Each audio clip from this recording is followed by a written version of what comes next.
This program features live coverage of an African safari and may include animal kills and carcasses. Viewer discretion is advised.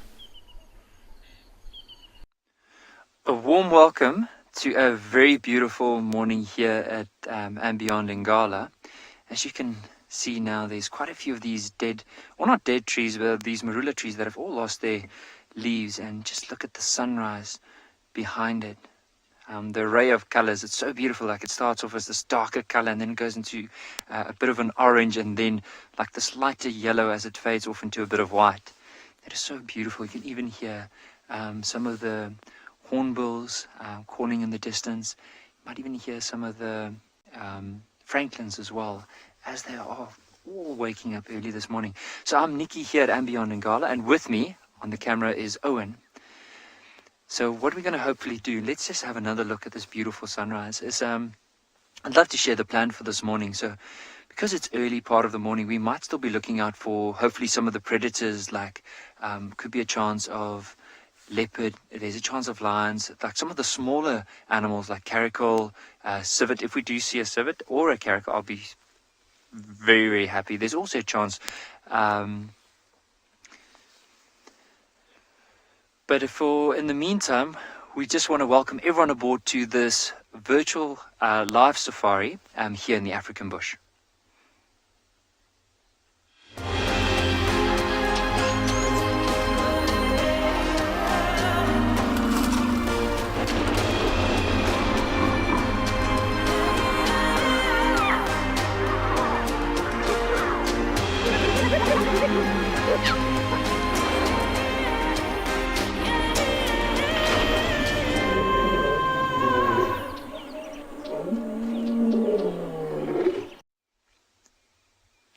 So just try and listen out. Like, what I want to do now is I'm going to try and be as quiet as possible, but I want you to just take in this little sunrise as well as the noises that you can hear around it. You might even see in the distance, just behind that big marula tree and this apple leaf, like right in front of us, the sun might start to rise soon. You can see the mountains in the distance. So that's on our eastern side from where we are now. Now, we're hoping to go into that area this morning and see if there's any chance that there could have been a pride or maybe wild dogs or anything that have moved into the reserve from that direction.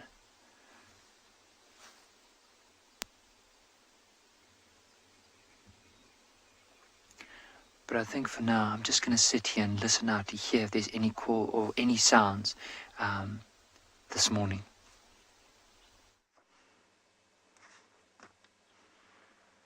That sounds gorgeous, and that sunrise must have been spectacular too. We have a steenbok on quarantine, which is very nice because you know that Tingana did take the other steenbok. Well, actually, they're now, well, there were 3 because there's still 2 on quarantine. My name is Trishal, and I've got Niels on camera this morning, and it is a cold morning, as it has been the last few. 6 degrees Celsius or 43 degrees Fahrenheit, and I have many, many layers. Unlike our steenbok here. But steenbok does have different layers of fur, like most mammals, apart from us, where we're just hairy. Or at least some of us. So it actually is, you can see it looks a little extra fluffy, especially around the neck or where you see the bend or the curve in the body as it bends.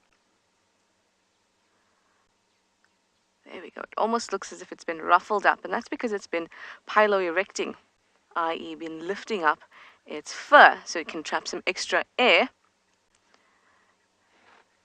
and actually have another layer of insulation. Striped horse, you'd like to know if any of the plants are poisonous to the animals. They certainly are. Like, for example, there's a tambuti tree. Steenbok would not be eating that. It's far too tall. But a tambuti actually produces a latex that is quite toxic. Apart from that, many trees around, even the normal trees that we see animals browsing on, when conditions are quite bad and very, very dry, they can release a lot of tannins in their leaves as a defense. And if animals eat too many leaves that are tanniny, they can have digestive issues. And even though they may feel full, they're actually not absorbing too much nutrients, and a lot of animals can die that way. I remember about 2 years ago, or about a year and a half ago, there was a Ngala and maybe a bushbuck that had actually died, and without any external injuries or anything like that, and it was assumed that that may actually be the issue.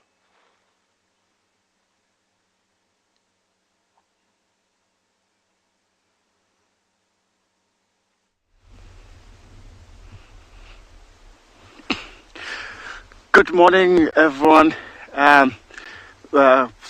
Safari Life. This is Djuma from andBeyond. Behind the camera, you have Marcel. He's the one doing all this. We have just look at him. Lioness. She was just rolling.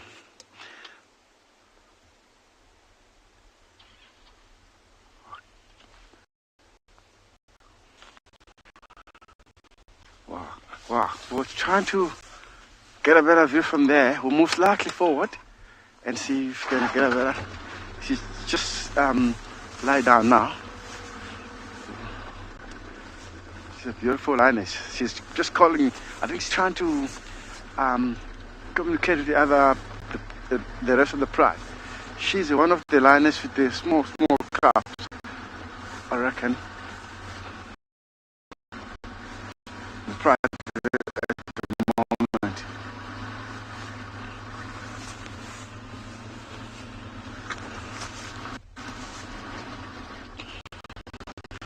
Wow, look how beautiful the place. Chosen a good.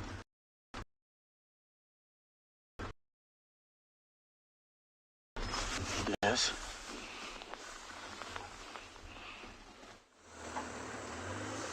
Good morning, everybody. Welcome to Djuma Private Game Reserve. My name is Steve, and I'm joined this morning by BK on camera. We do apologize about any technical difficulties you might have received that side, but don't worry, you're with us, and we are very excited to have you on board. Welcome. I hope you've got your coffee and your teas and your blankets and whatever it is that you need. We are going to check around the dam cam. We had some reports from one of the guys in the lodge that Shadulu was around the dam cam at 9. So we're just going to have a look for some tracks. See if there's any tracks going. Zebras are moving in and out every day, it seems now. I'm sure you've been informed by all the other wonderful people about the fact that we are live. We'd love to hear from you. Send through questions and comments. Hashtag WildEarth or YouTube chat stream, or at FC on Twitch. Either platform. This is my favorite time of day, when we check the canvas on the ground to see who has walked. Well, there we go. We've got some wonderful little fellows over here. Are you right there, Beaks? Hello, Amanda. Good morning. Amanda, 10 years old. You want to know what is my favorite thing about being a guide? Well, Amanda, it's wonderful being out in fresh air. It's wonderful being able to find animals every day and be surrounded by nature. I know a lot of my friends work in corporate world. They work in the city. They catch trains to work. Sit at an office job. Right here, Amanda, this is my office. This is my desk.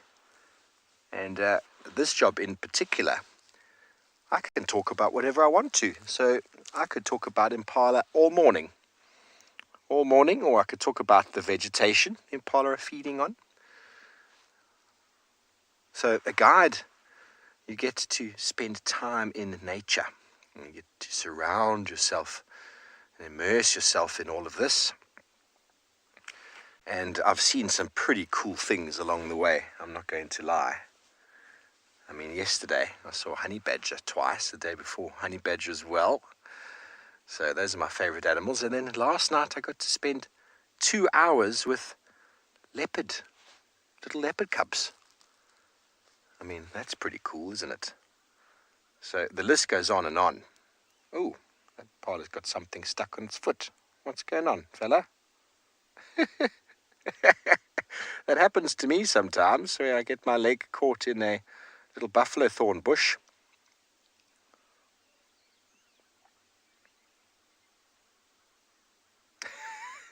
He's got a bit of a stomp happening. That Impala, it was a little male born in November. Small little groups of Impalas have been out in the open area for the evening. They're looking very relaxed, which means that I don't think Shadulu's given them a hard time. But nonetheless, I'm going to go and check down the road and see if there's any tracks.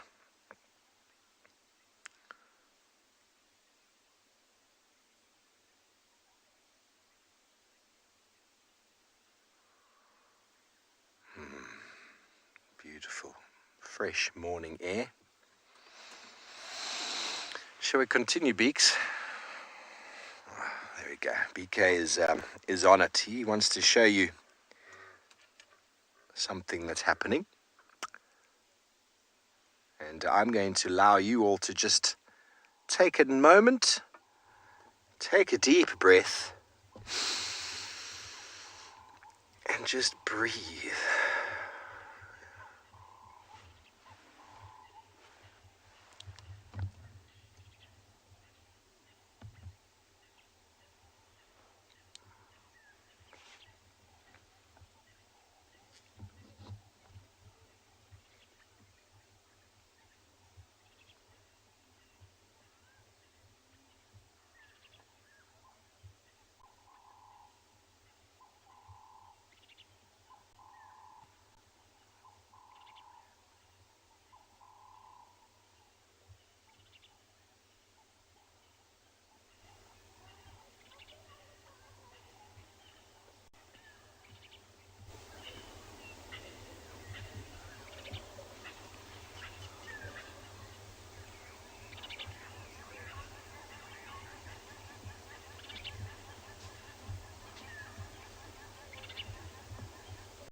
Anna Marie says she can almost smell the fresh air. Well, Anna Marie, it is wonderfully fresh this morning. It's not that cold. It might also be because I've got a hot water bottle attached to my stomach. As soon as we start moving, we'll probably notice the difference.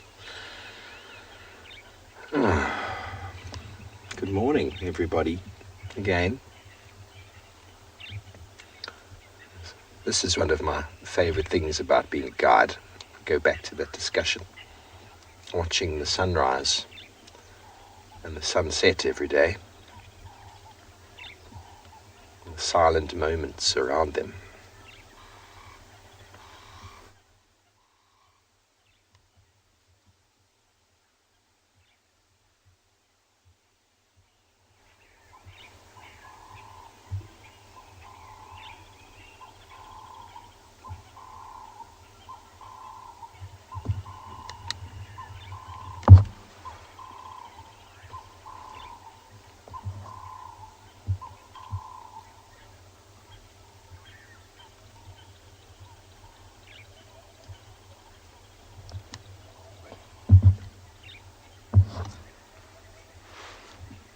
Okay, we're going to carry on. We've got some work to do. We can't just sit around here all day watching the sun.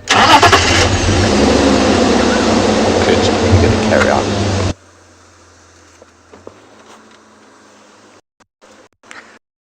We're going to have to wait when he gets out to fully understand that question. In Tswalu, where it's very cold, yes, animals will spend a lot more time underground, not coming out.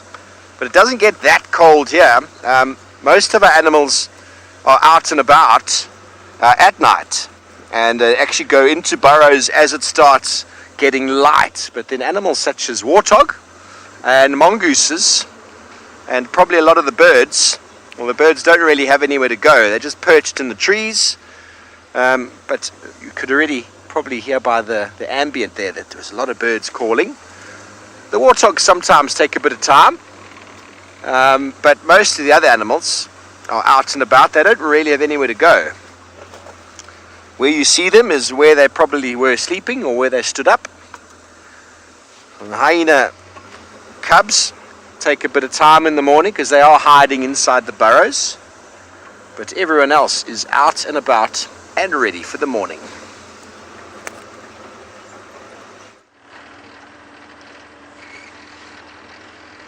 They certainly would be hiding in the burrow. I thought we could visit them, but at this time it would be useless. So maybe a little bit later we can go out and check out the den. I was actually meant to go on Twin Dams Road, but then I passed the road that leads to Treehouse Dam, and I thought, let's just have a look, just in case. Oh, this is quite special. Not much going on, but very pretty.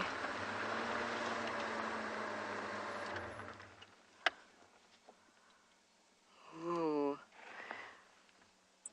I'm not sure if you can actually see it, but there's this kind of fog in a layer on top of the water.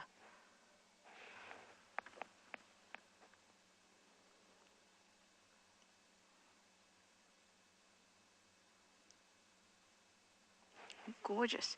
It is a very peaceful morning out here. We have a black-spit lapwing doing its dam patrol.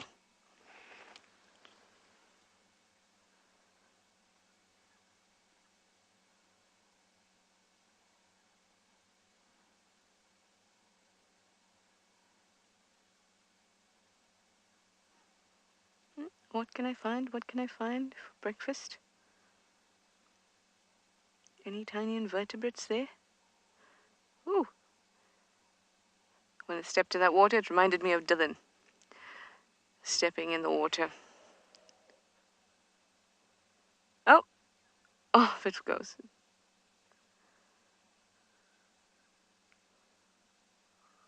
Closo, you'd like to know if we have frogs in this dam? There would be frogs around. You occasionally see them. I mean, generally they'll need a lot of moisture, and they'll come to a water source, especially when they're mating and they want to lay eggs. We get really cool foam nest frogs in the summer that come and make this glorious foam kind of ball. And they mate within that ball, and the eggs drop from there into the water.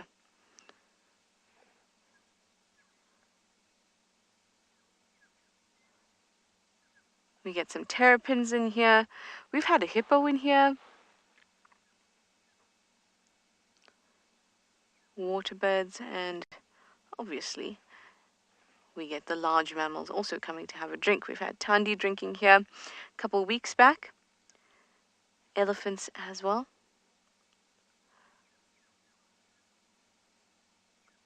Any water source is a great spot to start at or to stop at. As you know, Steve likes to sit and kind of just wait and watch a waterhole, which is a really good idea. So many animals will come down. And if you're just kind of here waiting, then they don't notice you very much, and I like that. I heard a screech behind us a little bit earlier, and I suspect that there may be some elephants around.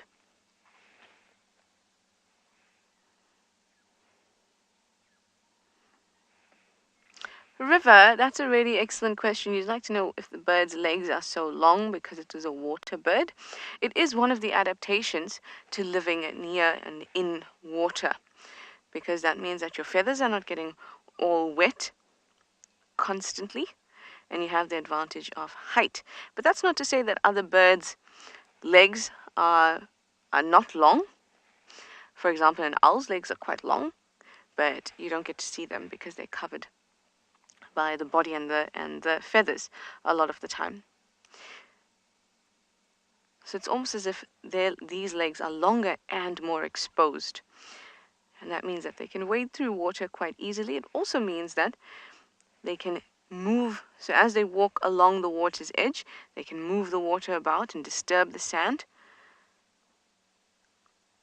without getting their feathers soaking wet. And by disturbing the sand, they're actually loosening small little invertebrates that they'd want to eat.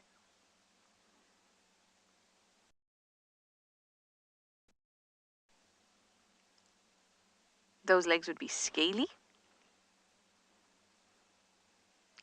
without feathers on it.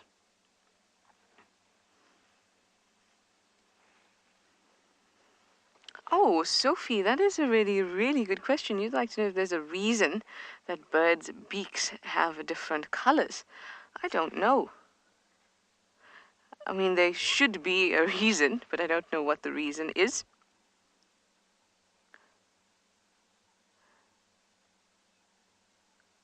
Generally, colors on animals act as signaling. So they can act as signaling, as in to communicate with other animals of their own species and other species. It can be an example of camouflage. Perhaps you have a black head, so you want your beak to be black so that you're extra camouflaged. But I don't know if there's a particular reason why you could have a woodland kingfisher who has no red on it, but the beak has some red. That's an excellent question. I'm going to do some research on that, Sophie. Thank you very much.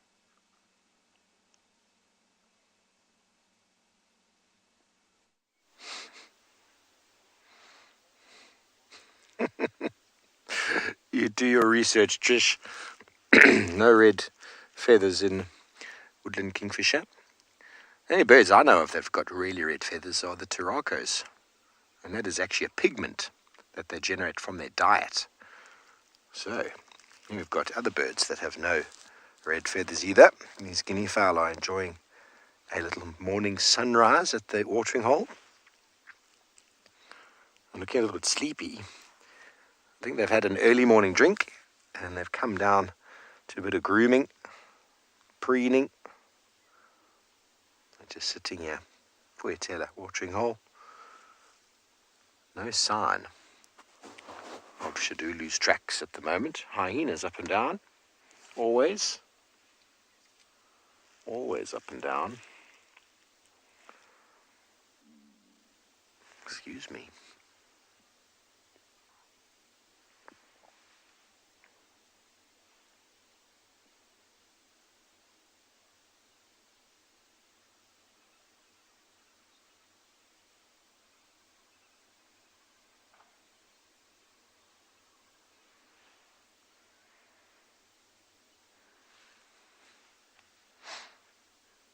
Often judged by animals' behavior, whether they've seen a predator or not, and these guys don't seem to have seen anything.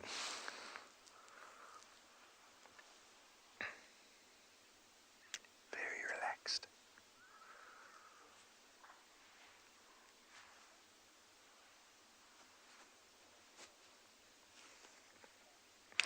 Faith, yes, well, guinea fowls, they are quite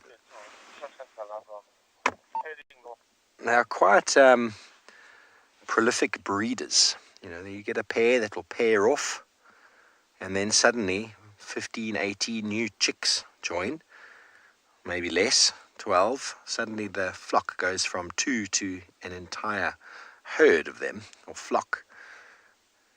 Once those youngsters reach maturity, we'll next season pair off again and start the process.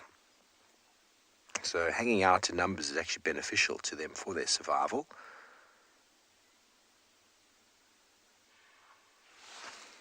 Probably just hear the noises of a hippo in the early morning.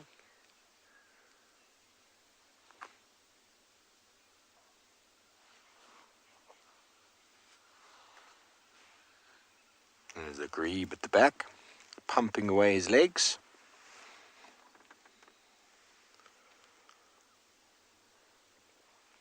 So peaceful. There's not a breath of air this morning.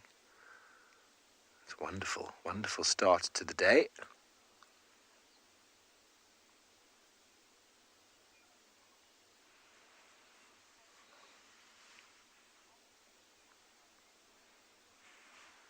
Polar bear, yes, they are essentially monogamous for at least the season. About 51% of birds, I believe, are monogamous. But that doesn't mean that they pair for life. Generally, your large birds, storks, cranes, and eagles will pair for life. But many of the smaller birds will pair for a season, a mating season. They might pair for the following season. But generally, that requires the male doing something that encourages the female to choose him once again, be it assistance with the nest or a nuptial gift in the form of food or assistance in rearing the chicks. He's got to earn his stripes, and if he's not very good at providing, she'll boot him to the curb and choose another.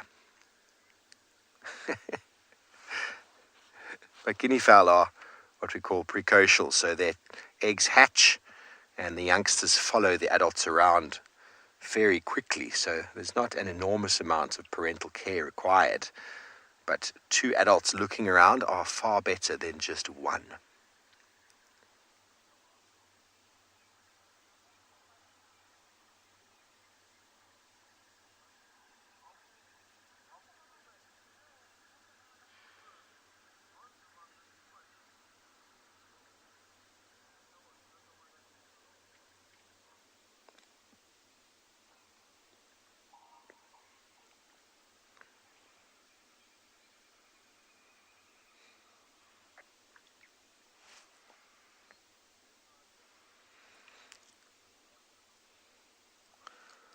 Okay, well, we're going to continue. We've got some tracking to do to ascertain where has this female leopard gone. Obviously, they don't always walk on the roads. Hyenas seem to cover an enormous amount of area on the road, so littered with tracks here of the hyenas. Quite often pick out a female leopard in there quite easily. Let's see if maybe she went up through the middle. I think coming up this way.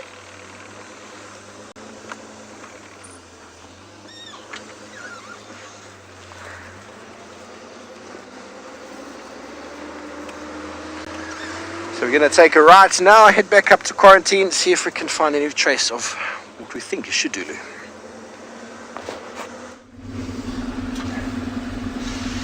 We are on a little bit of a mission this morning, so we haven't seen any fresh tracks of any of the animals that we mentioned this morning. However, there is a waterhole that's not too far away from where we are now, and we want to go past there and see if there's any signs maybe around the water. Sometimes at night animals go and drink. It could be early in the morning, we just don't know. So we're not too far away. We're going to actually head straight all the way there and see what we can find this morning.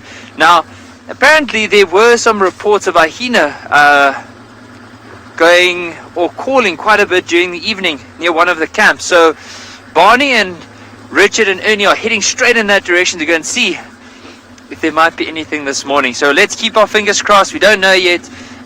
We'll probably find out from them. But while they're heading in that direction, we decided to come over to the eastern side of the reserve to come and scan these open areas, and then of course this section here all the way down to that waterhole. So we don't know what we're going to find. I'm hoping there's a beautiful tree right in front of us. So see, as you go past, you might even see there's like a horizontal branch. I'm carefully scanning out as we're driving, because you never know, maybe a possible sneaky leopard up in the tree. Just have a look at that. That would almost be like the ideal spot for a leopard to lie down in.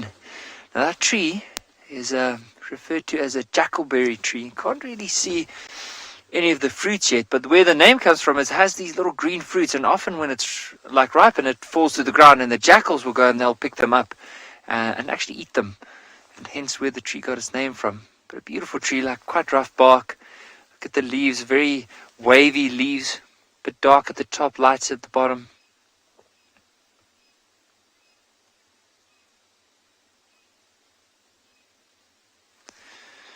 But I think for now, it is a beautiful tree. Let's carry on and hopefully see what we can get at that waterhole. I'm also thinking chance of possibly seeing hippos as well.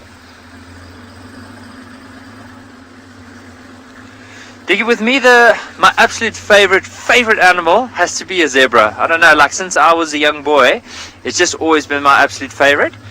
And I think the reasons being for it is just the stripe pattern. Like every single zebra has a different stripe pattern, and it doesn't matter like which individual you might be looking at, from certain angles almost looks like a completely different individual. So, and of course how that black and white runs from the neck into the mane, and that the mane is the same height from between the ears to the back of the shoulder blades. Hopefully we can find a zebra this morning and I'll be able to show you.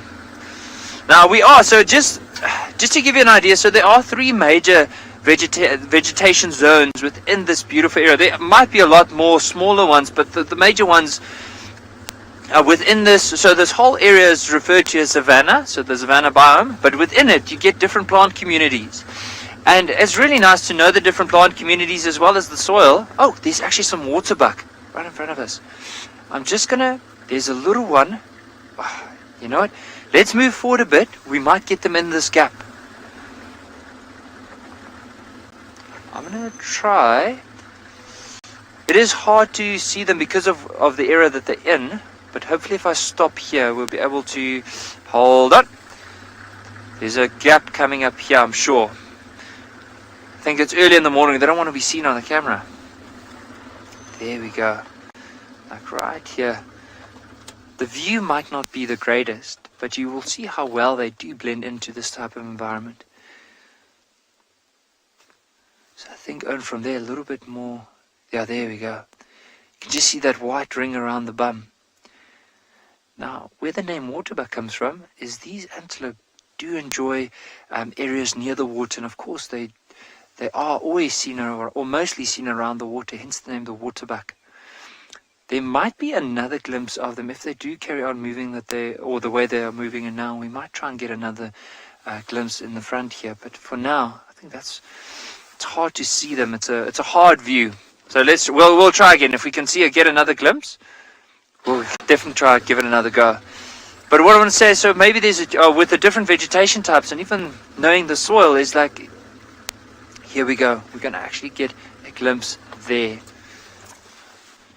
We're just going to try and adjust quickly so everyone can see it. So there they're moving. There's a youngster just left of that, standing.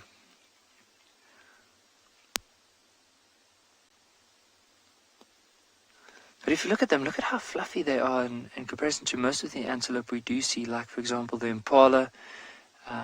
If you compare it against even the Ngala, you'll notice that this one's coat looks like almost similar to that of a deer in some ways, but still part of the antelope family. But while we're looking at them here, so just to finish that thought, so often, depending on the type of rock or the rock formation or the soil that you find within this area, determines the vegetation. The vegetation in turn then determines what antelope, birds, and other species would then occur within an area. So it's really important, by knowing the area and also the type of habitat, you'll be able to say which animals are more likely to be there than others.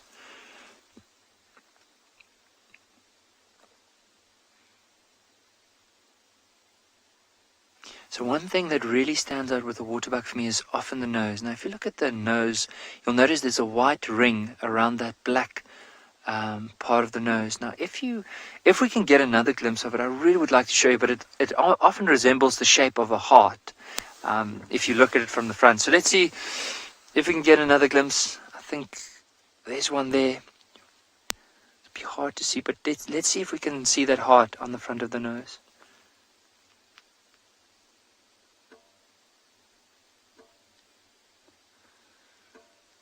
But you can see that little one, as it like lifted up his head, there was quite a bit of grass in its mouth. So I'm sure they probably just found a nice patch of grass there. And they'll probably feed off that for the next little while before they eventually start heading to the water as it warms up. Now, the direction they are moving is actually the direction of that waterhole. So that's why it's often a sign, especially in a survival situation, if you had to find, or if you had to know where water is, sometimes knowing what animals are very water dependent, you can often follow them and they'll lead you towards water.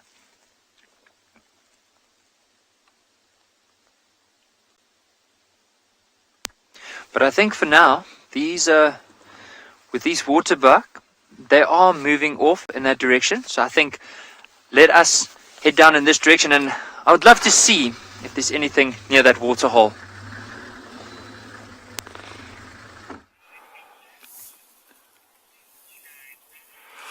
It's a magnificent morning in the bush today. Very, very cold and very still as well. So it's a perfect time to stop at a waterhole just like this and listen out for any sounds that might be traveling on the wind. Absolutely glassy. That is beautiful. So beautiful. Right, good morning everyone from wherever you are, maybe good evening. I'm Michael Anderson, behind the camera is Gert, and we are here at Eco-Training Pridelands Conservancy. We've been out since about 5:30 this morning, just driving around, heard lions far in the distance, thought we might get lucky enough to find them again, but it sounds like they're beyond our boundaries. But we know there was a buffalo herd found on Pridelands yesterday evening, quite a big herd, so those lions might follow them. But for now we're just waiting here. Actually, Gert's sunning himself to try and warm up whilst we just listen to see if we hear any animal calls or alarms. I don't think anything is very active this morning because it's very, very cold. I think it was about 4 degrees this morning when we left the camp. I think it dropped to 0 degrees last night. It was crazy cold. Absolutely stunning. So the soft light is just touching the tops of the trees, and so we're probably going to find lots of birds and other animals starting to perch as high as possible to try and warm up.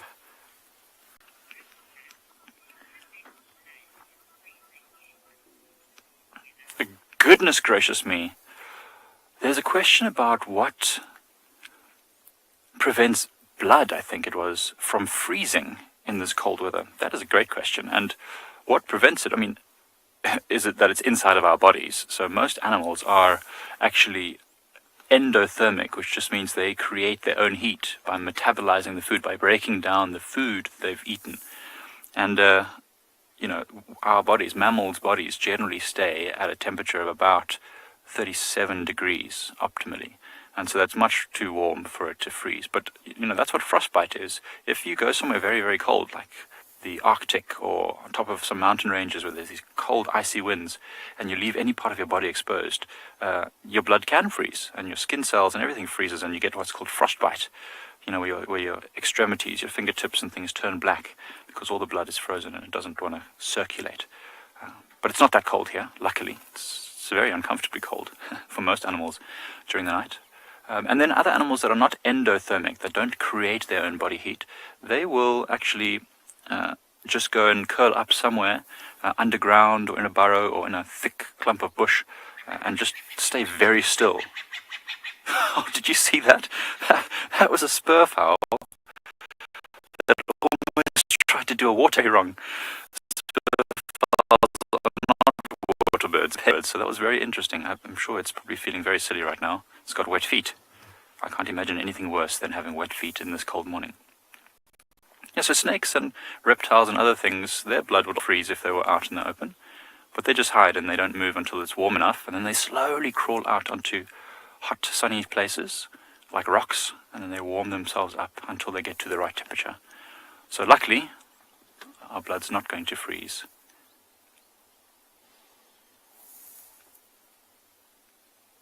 It's very, very quiet, actually. On a morning like this, you should be able to hear something like a lion calling from more than 8 kilometers away, because it's just that cold and still, and the sound reverberates through the air particles. So that's what we're going to do. Just going to sit here and enjoy watching these little wax bulls warming themselves up in the sun.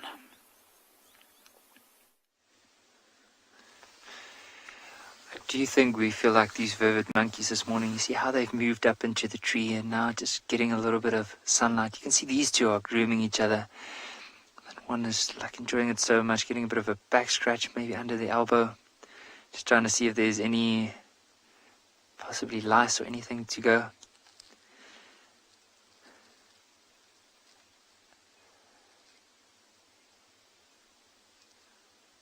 But look at how carefully that one that is scanning for any parasites, how it's moving the hair like just to expose the skin. You can see the other one's enjoying it so much, like I think it's going to move all the way towards that back area and towards the tail.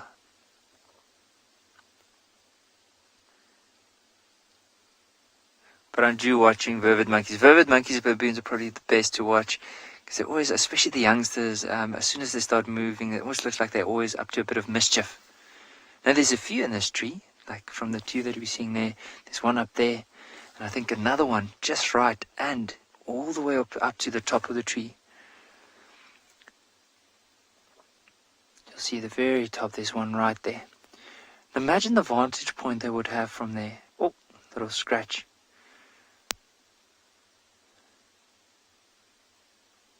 Because I can just imagine if there had to be any predator that had to move, or even a bird of prey that had to like come through this area, they'll immediately be able to spot it from that height and then run into like either thick cover, or if there's a predator around, they'll alarm call to warn all the other animals about it. But for them, just enjoying that sun this morning, I'm sure if there were anything, we would have known about them because they have very good eyesight.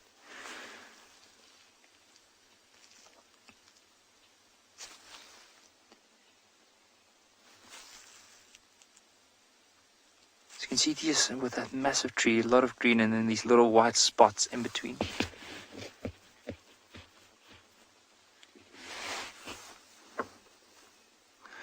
Charles, with that question, I mean, it's a very interesting question. I'm sure with most animals, they'll probably be able to have the same sense of taste as humans, but I'm not too sure, like, to what extent, though.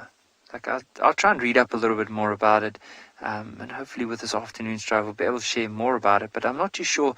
I'm like with vervet monkeys, I do know though that often, so let's say for us, most of the things that they eat we can eat. With baboons it's a little bit different. So I think with particularly with vervet monkeys, there has to be something that's very similar in comparison to that of how we would taste things. Because you'll see, like for most of us, we do love something that's quite nice and sweet, and the same with these vervet monkeys. If there's an opportunity to tuck into a little bit of honey, or the odd occasion of spotting a delicious cake somewhere, they'll often take the chance.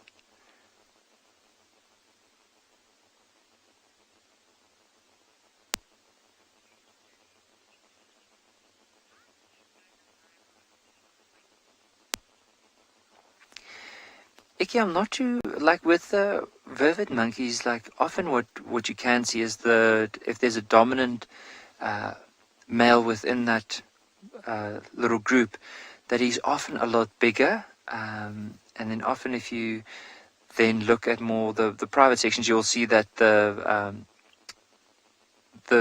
big dominant male would have like quite a bright blue number plate, as one of the trackers would often refer to it. But so with the vervet monkeys, you'll normally see like this is a big dominant vervet monkey, and you'll often see with this behavior as well. As soon as there's any of the youngsters that are out of place, you'll immediately run towards them and put them back into their place. So normally by behavior and often by the size. With the females, I'm not too sure. Like I've tried to see if I can establish and see if there's any form of hierarchy, but it's not something that you can just noticeably like pick up. It's more on the male side, especially with vervet monkeys, where you can pick it up. With baboons, it's slightly different, where it's almost like a collection. There's a group of dominant males that would often lead the troop. The females, they don't really have a very distinctive hierarchy as in comparison to that of the males.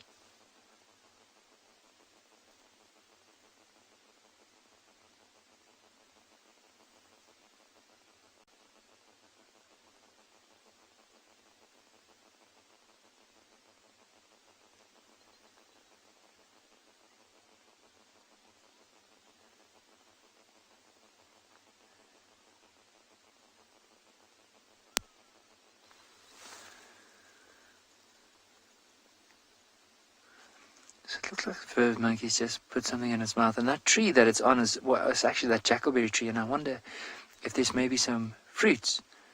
Oh, there it is. There's the fruit we were talking about. So that's the one that the jackals often, as soon as it falls to the ground, will feed on, and hence the name the jackalberry tree. You can see those vervet monkeys just enjoying a nice breakfast while sitting in the sun and warming up. Have a look at how it's maneuvering in its hands, almost like cleaning it, like moving the skin a little bit to get to the inside.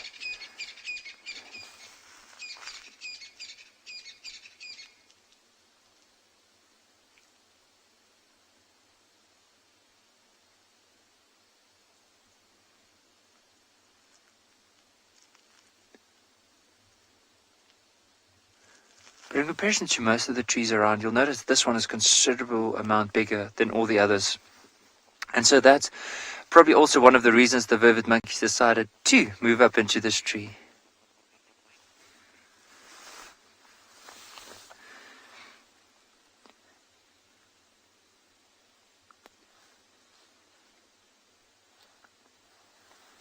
So with the vervet monkeys, I do remember reading up about it a while ago. I think it was somewhere around 12, 13 years. But I just want to go and double check. I'm not too sure.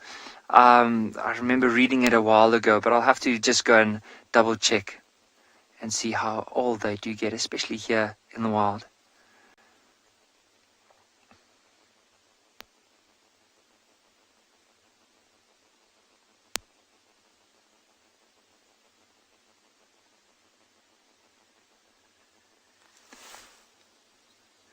So now it's time for, I don't know if that's probably the mum of this youngster. So the mum earlier groomed the youngster, and now it's the youngster's turn to groom the mum.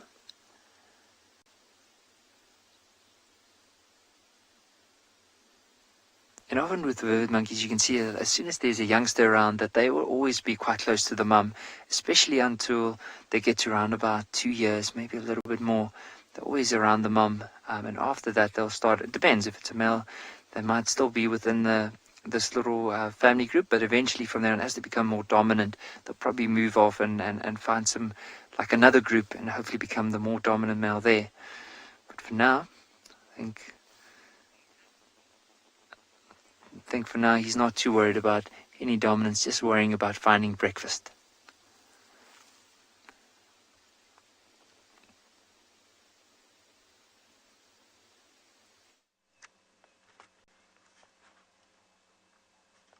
Oh, I love a jackalberry tree.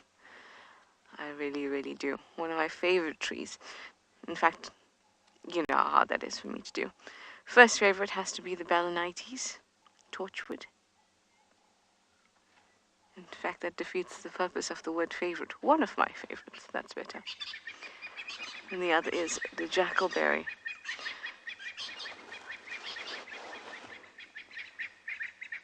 See what has made these Franklin so upset at this time of the day, though. Oh, it's even got the Impala's attention. At this time, they're all kind of getting breakfast and grooming and things, so there might be the occasional spat, but always a good idea to pay attention. Well, that's what's quite nice to sit with these Impala. They look stunning in the sunlight. Because if they thought that the Franklin was serious about something, or maybe they smelled or heard or saw something, they would be alarming. And all of them, almost like an alarm symphony. It's one of the things I'd love to hear. When a predator walks past a herd of Impala, just psh, psh, psh, psh, as each alarm has the...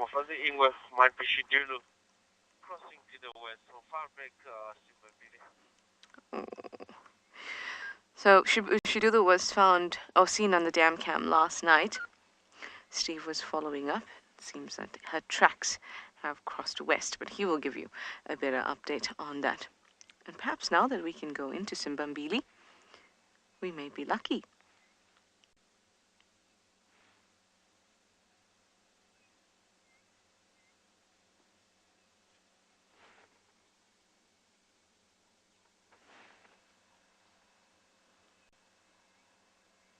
Impala are such beautiful antelope. Angie, especially since we're talking, or that they've been rutting, and some of them will be actually pregnant. She'd like to know, what is the gestation period of an impala? Well, impalas, like most antelopes, have a similar gestation, so it's about 8 to 9 months. In fact, I always remember it as very similar to us, or at least for oh no, man, I'm thinking about a kudu. Impala's gestation period is short. It's about 6 to 7 months, and that's why they'd be mating in this May-June time, and then June, July, August, September, October, November, December, and that's when we'll get our lambs.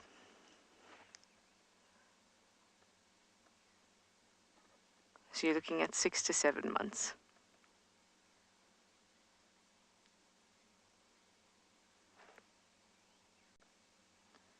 Kudu, 9 months.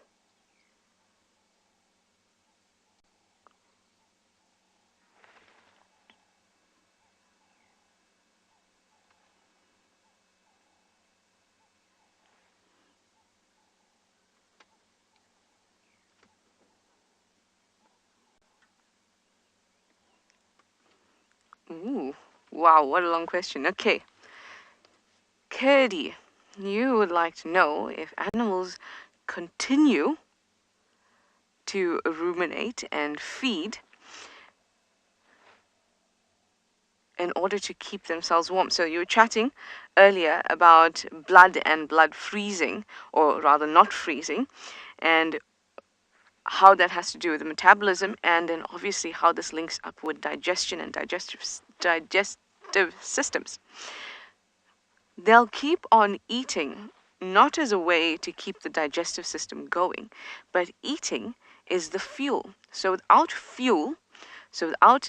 eating and then getting ATP, which is what is basically your cell's fuel, without getting that, you can't keep your metabolism, which would then mean that you would not be able to keep up your body temperature, particularly in mammals, because it is absolutely essential that we maintain our body temperature, otherwise we experience hypothermia. We become so cold that our enzymes and proteins can't function. And proteins are the basis of living things. In fact, the first, I don't even know if you can call them organisms, but the first things to ever exist that were lifelike, or the first building blocks, would have been proteins. So it's very important that we maintain the temperature for those to keep on working. So feeding means that we can constantly supply ourselves with that ATP, which is the energy that we need for our cells to work.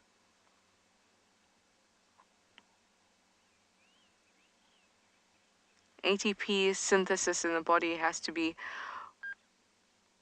one of the more difficult things to wrap my head around, or to actually know every single little bit of the process. And considering we learn about ATP cycles in high school biology, and it may sound familiar to many of you, but it's a very difficult thing to actually get a great understanding of, because there's so many little cycles within that. And it reminds me of just how complex an animal is. Because you start with a piece of food, some glucose, and there's these constant tiny reactions that are happening for them to be converted, for that food to be converted into a currency that our cells can actually use.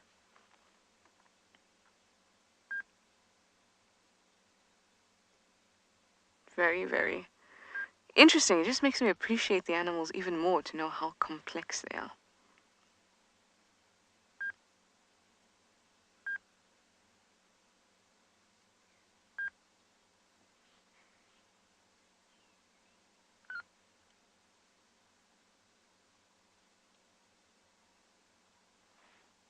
They're a little bit alerted by something, but not terribly so.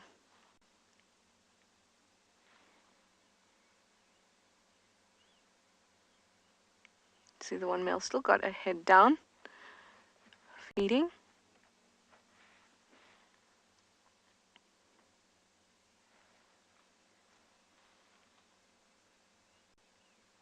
Do you know, sometimes you can be watching a scene like this. How many times have we watched leopards stalking herds of impala? Not very closely, not close enough to pounce, but stalking them, and they're still busy eating and no alarming. We've seen that. So a scene like this, a predator can just burst out of the bushes. You never know.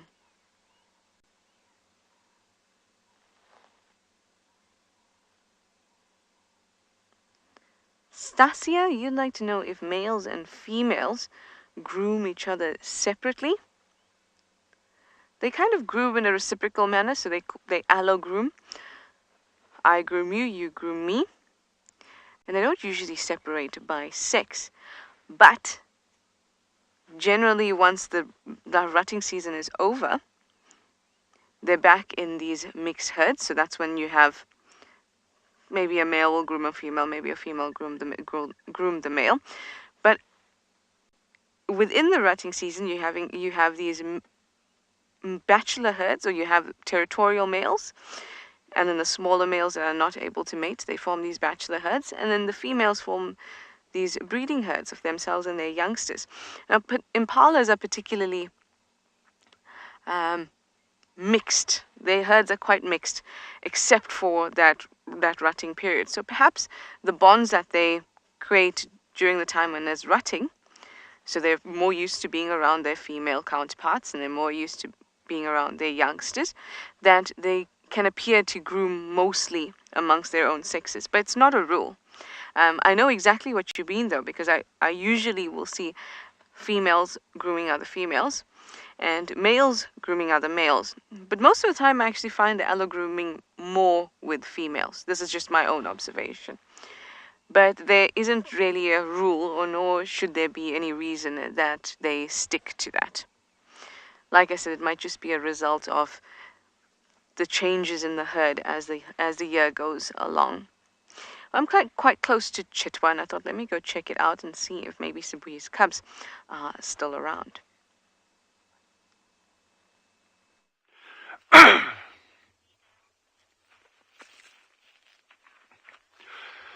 Good morning from another splendid day out here at Tswalu Kalahari. It's Jandre and Dylan. We're going to be taking on this journey with us, and it's just fantastic as always seeing you, or you seeing us rather, us seeing you through the camera. But it is just such a pleasure having you with us. We're going to be heading up to the Meerkat shortly, but while we're here, we've got old Sheldon, who I'm still determined I'm going to find their nest for you. But he's floating over there. It's a gorgeously warm morning this morning. The weather's very calm. You can see hardly a ripple on the water.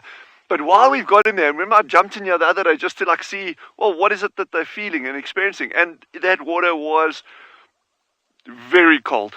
Like I say, there are other words to describe it, but let's stick with very. So then I was like, okay, well, how do they do this? How do these ducks sit in water at those kind of temperatures? And if you look at seagulls, it's sitting around on ice floes and all sorts of things. So one of the viewers sent me a fantastic article from a bird watching article. It was really, really interesting. And in a nutshell, this is what happens. Is that close enough, Jandre? You good? So it's called countercurrent heat exchange, and there's actually dolphins do it. There's a whole lot of other organisms that use this strategy, but it's pretty cool. So there's a horrible diagram of a duck's leg, and this is all taken. I've copied this from the article, so credit is due where it's due. But basically, you've got a high temperature at the body, okay, 41 degrees. Then it comes out into the top leg at 32. 15, 8, and 0 to 5 degrees. But what happens here is you got your artery coming out, which is the red, which is body temperature, okay?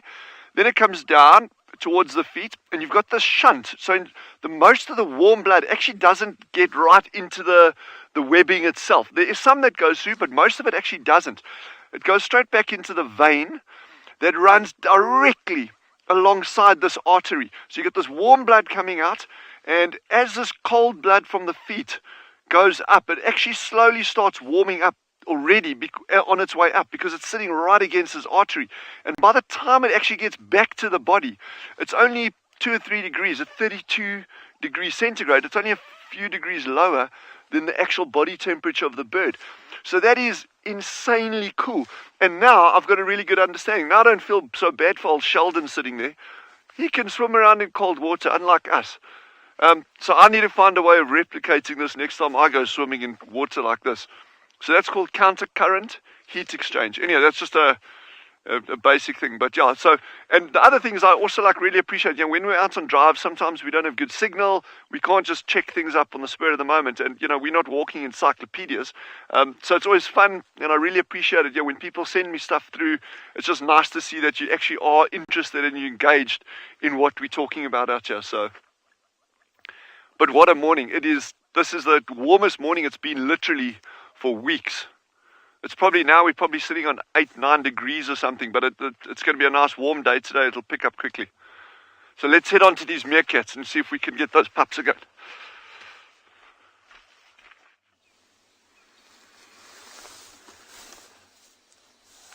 It sounds like it is a lot warmer where Dylan is now than compared to a few days ago, where it actually looked like it was snowing. But here it's, I think, a little bit warmer than 7 or 8 or 9 degrees. So we're having a look at this beautiful waterhole, and right in the middle there's quite a few hippos there we can see. I just want to try and count how many there are. I think there's 1, 2, 3, possibly 4. But I think what sometimes makes it difficult with hippos is if they do go under the water, they might stay up or down as long as 6 minutes before they eventually have to come back up and breathe again. See, there's more movement here.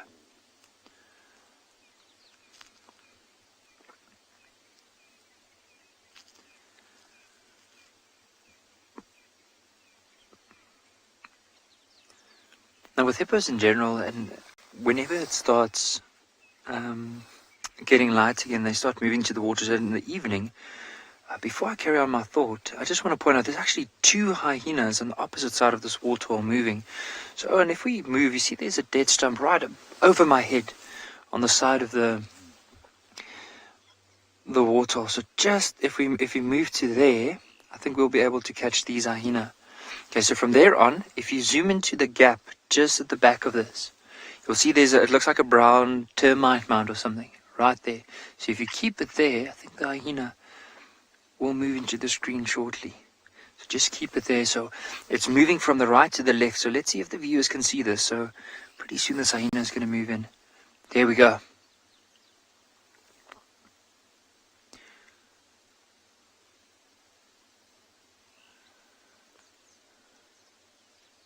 So with the hippos, they're very similar behavior to that of the hyenas, where they tend to move mainly at night, and early in the morning the hippos will move back into the water, and this is where they rest up for the majority of the day before they move out again. Same with hyenas, they mainly move in the evening, but there is a good chance that if it's still early part of the morning and it's nice and cool, they will be moving around.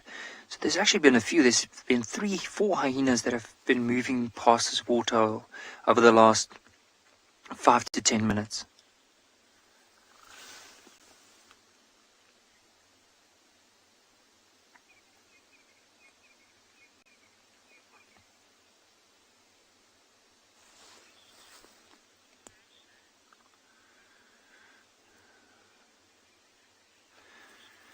Joshua, I think with the hippos in general, they have quite a thick layer of fat that helps to isolate them, or insulate them, within the water. But also the other thing is the way that they could be lying down in the water. So when we see them like that, they're not necessarily standing, they are lying down, and they almost like tuck their legs in underneath them, and that would also probably help them to keep a bit of the heat. But normally that very thick skin, there is a bit of fat around it, so it just helps to insulate them. And also with a waterhole like this, it tends to be a little bit warmer sometimes than like being out of the water. But there's actually, just want to have a look, you'll see it looks like there's some birds. The oxpeckers on the back of this hippo. So mainly they'll lie down and then they'll rest their heads on top of each other's backs. They could do it while standing up. I have seen that before, but mainly like the ones that we see now, sometimes if there's quite a few of them in the spot, they'll lie down with their heads on top of each other's backs, and then you can just see them like now and again moving probably the ears, but mainly while they lie down. But what I said, so those oxpeckers are sitting on the back there, and they're probably looking out for any ticks. So even a hippo would have ticks, because as it's moving through this thick bush in order to find some lush green grass, it can wander as far as 10 kilometers away from the water, and eventually when they come back into the water, you can imagine there could be some ticks. Now this time of the year, there's not a lot of ticks around. I think there's only one or two. They normally, when it's really cold, you don't find as many as in the summertime, but there is still a chance they might pick up some ticks, and then those oxpeckers will go and actually like pick those ticks off the hippos. But just a beautiful scene this morning.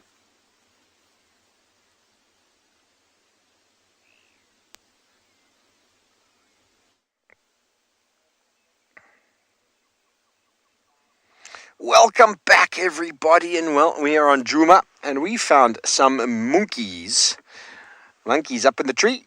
And monkeys also have issues with ticks and fleas, but what's cool about monkeys and baboons is that ticks and fleas become a very social sort of thing for them.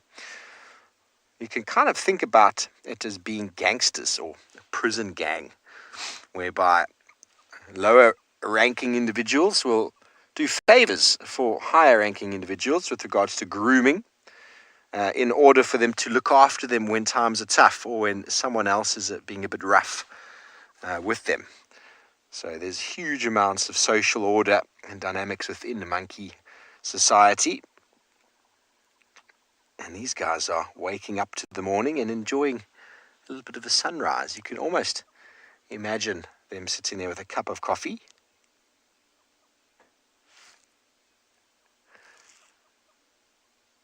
like us. They're quite cold in the morning, so they are going to sit and watch the sun warm them as the day begins.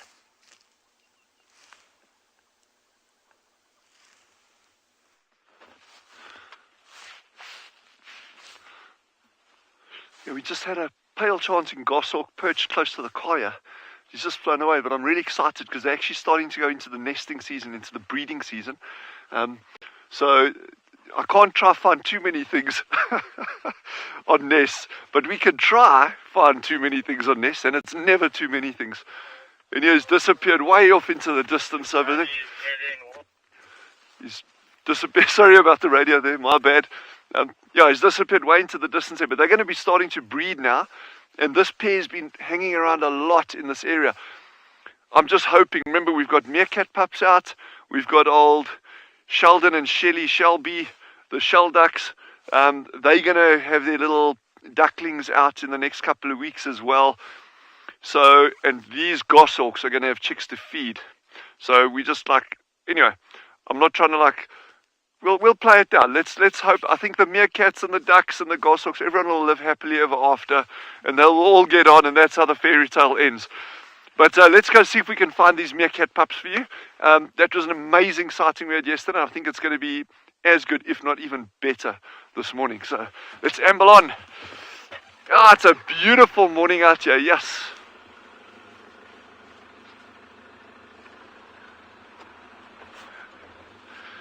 Trishna says she really hopes we see the pups today. And I think we're going to. I think it is so calm. There's hardly a breath of wind. I think it was down to 6 or 7 kilometers an hour, which is nothing. So it's a warm day. The sun's going to be coming over the hills probably in the next 5 minutes. It should actually be up on the site of the meerkats already. So I think we're going to be good to go this morning. Yeah, it's great that you can share this with us. So wherever you are, if you're lying tucked up in bed or sitting on a couch or flying somewhere or whatever you're doing, if you're able to join us on these safaris, and that, it is just absolutely brilliant.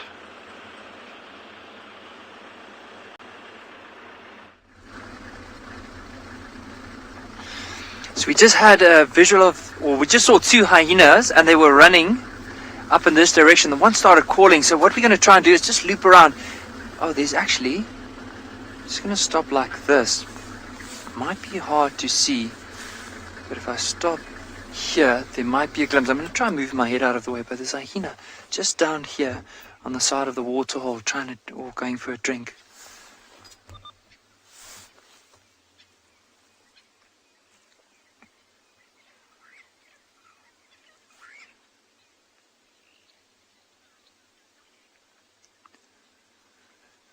Now, all three of the hyenas we saw earlier had quite big bellies. Now I wonder if there was a kill during the evening and they would have fed off of it, and now, like on their way down, quickly have a sip of water and then head back to the den. Now this one has been standing here, I'm sure, for quite a while, because we haven't seen this one. It was only the two others that were right here on the bank of this waterhole as they then moved off.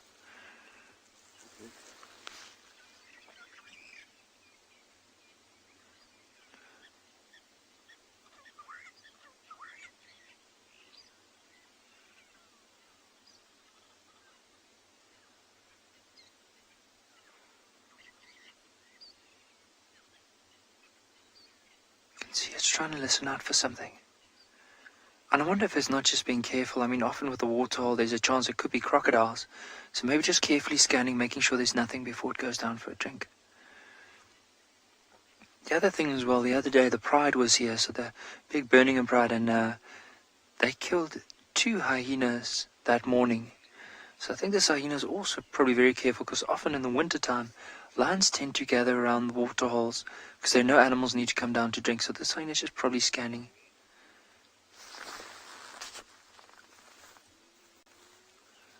So if I'm quiet, there's another hyena on its way down to the water. I can't see it now, but once it gets a bit closer, I'll point out. But if we're quiet, you might hear the whooping of some of the hyenas in the back.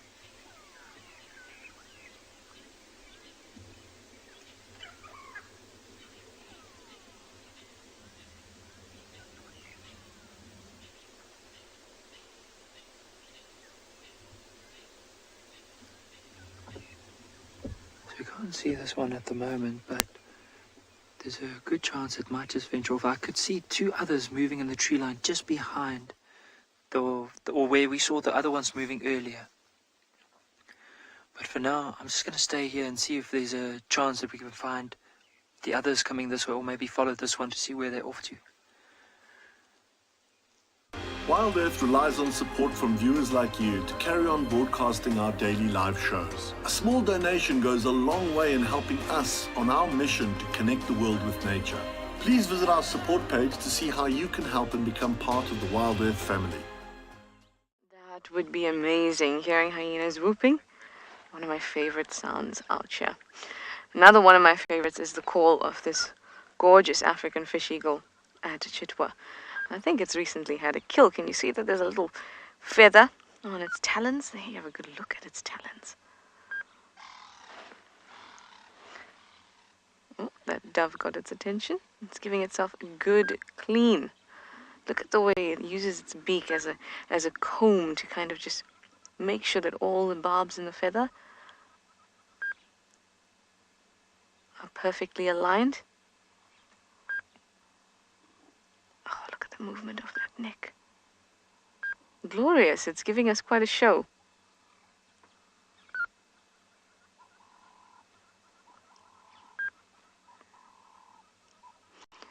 Beaks are not just adapted to the particular food that an animal is looking for, but also its feathers, the length of its feathers, and how it cleans itself. So it's a multi-purpose tool.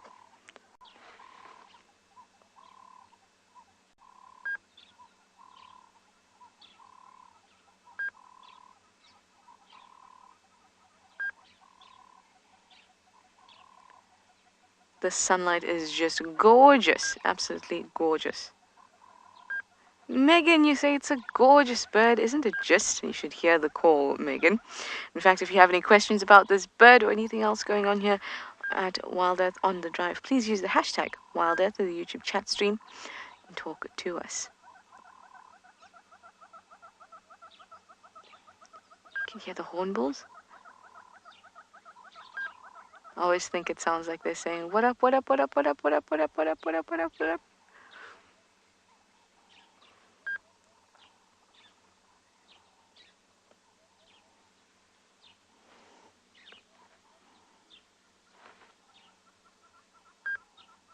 Oh, giving all those feathers a really good clean. You would know if you've picked up a bird's feather and you... Oh. Guinea fowl alarming behind us.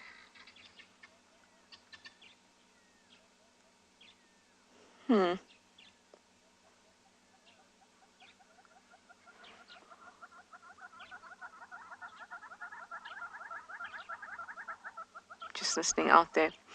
They actually were alarming a little bit earlier when we came here, so I might just check it out and see if some of them are in the trees, because that would be a great indicator that there's a predator around.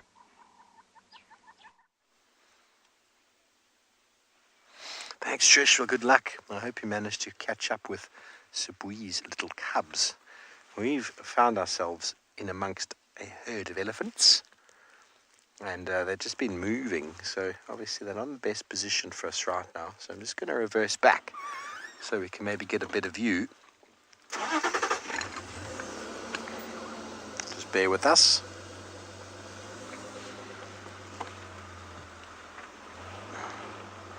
I'm actually going to turn around here, Beaks, because there's a nice young one in the road there. Oh, this is a nice little young one. Hello.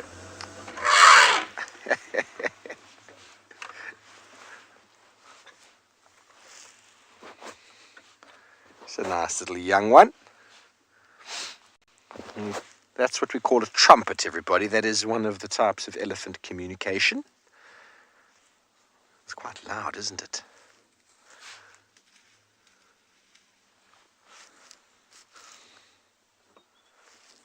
So I'm going to turn, Beaks. Let's get those ones. It's all about light. Get them in some wonderful light.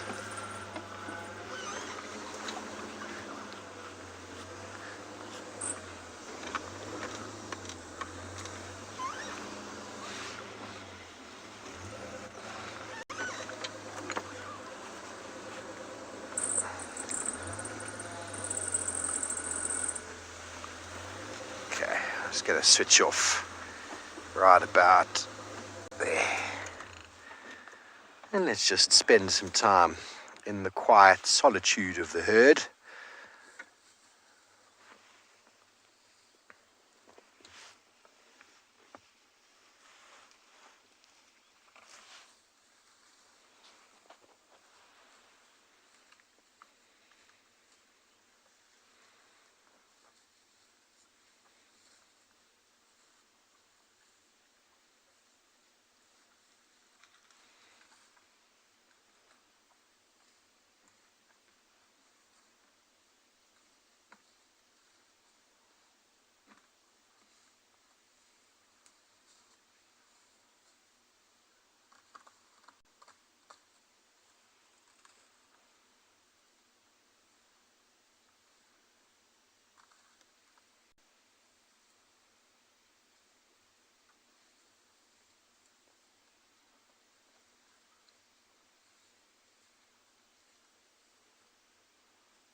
Definitely favouring browse this time of year. Bark, leaves.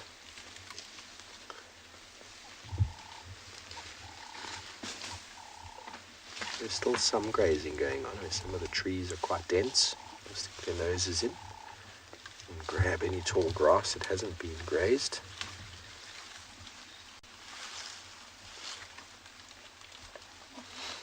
Let's move up a touch here, Beaks.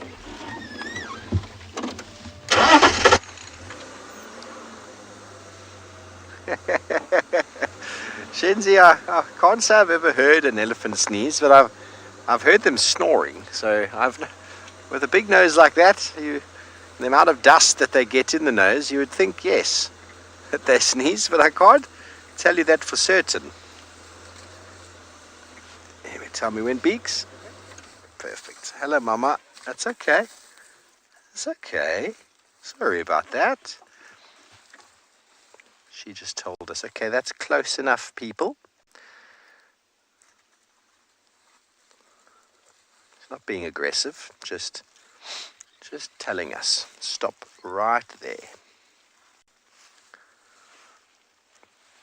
Still feeding, the herd still moving around. Important to understand comfort zones. These animals respond to those comfort zones, and those comfort zones can change every day.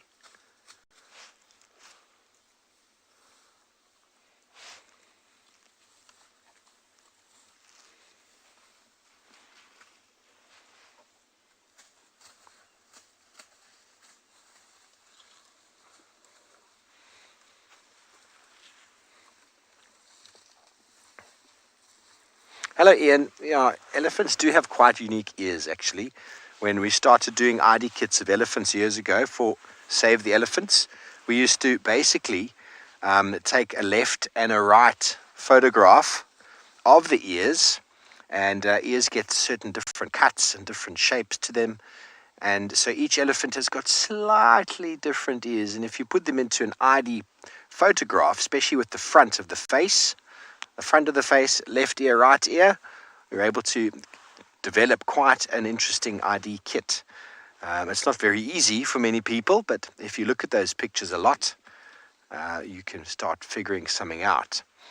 Remember, I assisted Michelle Henley and Steve Henley with some research with Save the Elephants.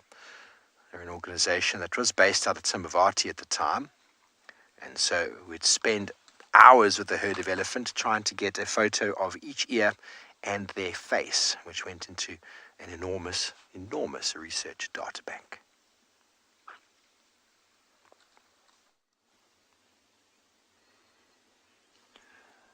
With elephants, I know Steve mentioned that how you can use the ears and some of the facial markings to try and identify them or make an ID kit for them. So sometimes with hyenas, what's really important is, of course, the spot pattern. Now this one here, if you notice, there's quite a bit of black around the feet, still like quite fluffy, this particular individual. So it is a young hyena. But often that spot pattern is very distinguished on them. So what we try and do is, if we can, we always try and take a side photo, or we try to get a photo from both sides of the hyena, and then use that in order to build up a photographic ID kit. And sometimes even using it as a black and white and bringing out the black spots so you can have a look at the different patterns in order to identify them. It is hard to try and do it by taking a picture of the hyena's face as well as the ears, because if there's any tear in the ear with hyenas, in the way that they do often fight around the carcass, there's a chance that it might not be the best way of identifying them. So the spot patterns, and then of course if there's a certain feature like half the ear is missing, or there's a massive tear in both the ears, it could be used as an identifying thing, but it's not always the case. I think the spot pattern is probably going to be the most reliable, and of course the neck and the face, just the general shape, especially from the side.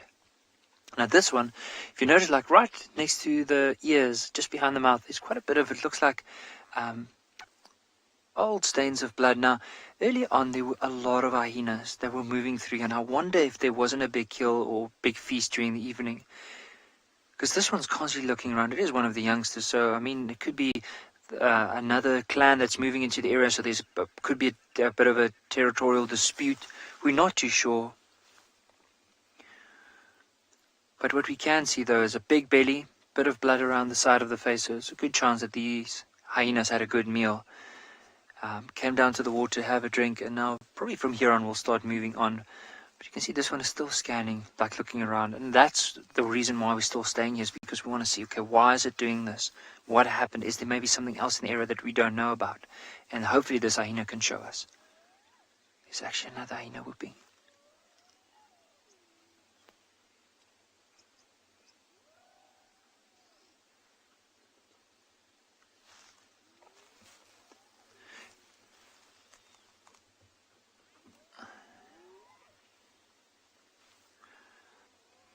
So Cassie, with the hyenas, they're very similar built to wildebeest. So you can imagine if hyenas also steal a carcass, there's a lot, like, I mean, there's, if you look at their head, the shoulders to the hind quarter. So if they do grab something and tear it off, they need to run with that. And having a back that's sloped backwards or down towards the shorter hind legs will help it, especially with stamina if it needs to run.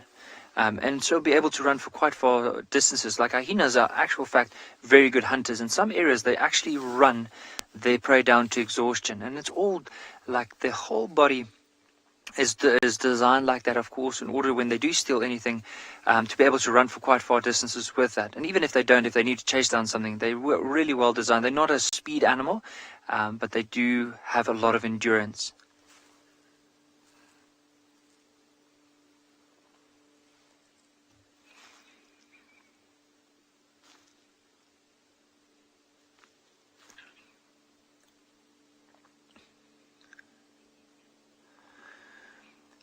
I think what we'll do, as soon as this one moves out, we'll try and do another loop and see if there's anything in the area. But for now, I think I'll slowly just carry on.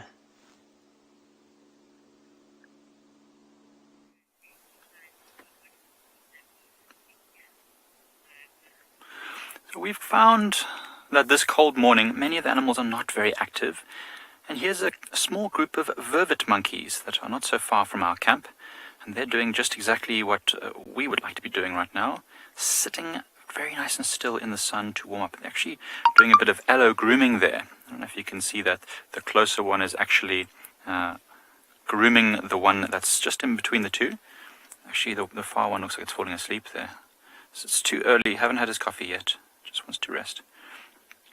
So these Vervet monkeys are, were probably roosting in these trees overnight, and because it's so cold this morning, they are not getting on the move. Right now they just want to eat fruits and seeds, and if they can find some, many insects. They're omnivores, just like we are, for the most part. Oh, and this one looks very relaxed. Look how it's using its tail as a counterbalance. It's got its legs out, warming up those getting a tan in those hard-to-reach places. That's so funny. It looks like it's actually going to fall asleep. It's amazing how the tail is acting as a counterbalance, so it's just sort of sitting there. I always find it funny when the primates do things that we can relate to, because this is exactly what we would mostly be doing if it was cold. We heard elephants not so long ago close to the dam as well, so many animals will now be taking the fact that it's starting to get a bit warmer to come and drink and sun themselves and have a bit of a nice little fun. And yeah, these Vervet monkeys are doing much the same. Of course, up there in the tree, it's also very safe for them, or safer for them, so where they can spot any danger approaching. We've actually been following lion tracks most of the morning, trying to figure out where they are going, but we haven't had luck just yet. It looks like two lions, can't tell which two. It might be two lionesses that we saw a few days ago. They seem to be breaking off from that pride of 6 that we saw yesterday in the morning, and maybe just doing their own little mission around here. But that's exactly what these monkeys are checking. They're staying up in the trees and making sure that they stay safe from any other predators. It's not just lions, though. It can be many things.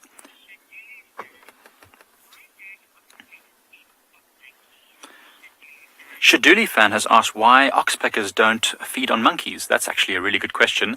I suppose monkeys have just as many ticks and fleas as any other animal gets, but they groom themselves very well, so they usually get rid of those parasites before the oxpeckers get a chance. And also, an oxpecker it's a small bird, but to a monkey it's quite a big thing. I mean, imagine, you know, for us, for example, if a raven or a crow tried to land on you to try and peck some things off your skin, it would be very uncomfortable and painful. So I'm sure that they don't want to have those oxpeckers trying to pluck them and poke them and scratch them. It would be much easier. Shaduli fan, I don't know if you've ever had an animal try to or a bird and try to groom you. I don't know how comfortable it would be. They've got sharp little claws, and a monkey's skin is thin like ours, so it wouldn't be very nice. Remember, most of the animals that the oxpeckers land on are got tough, thick skins, like rhinos and warthogs, and most of the antelope, quite tough skins. Man, I don't know how they stay in the trees. They look like they're going to fall backwards. Joel is asking if a leopard would try to hunt a monkey in a tree. Definitely. I mean, this tree is full of thorns. It's a knob thorn, so it's probably not going to be very comfortable for the leopard to climb up there. But definitely I've seen leopards chase monkeys around up and down in trees. They're very agile. I mean, even sometimes the monkeys will go and stand on the very, very edges of those thinnest branches to try and make sure the leopards can't reach them, because, of course, the weight of the leopard is much more. Those branches would break and fall to the ground. But there was an amazing video I saw a while back. I wasn't on drive that day, but when the guests came back, they showed me a video of a leopard running up the side of a very sparse tree like this one, chasing after a squirrel. And the squirrel tried to jump out of the tree to the next tree, and the leopard followed it, just leapt through the air and actually caught the squirrel mid-air and then landed on the ground. I mean, 2 or 3 meters high, landed on the ground and just stood there and stared at the camera and said, "Wasn't that cool?" So yeah, definitely they're agile enough to catch monkeys, and monkeys are not very good at protecting themselves. They've got short teeth, but they haven't really got sharp claws or anything, so it would be a fairly easy meal for a leopard. But these ones here don't look like they are going to be a meal anytime soon. They look very, very relaxed.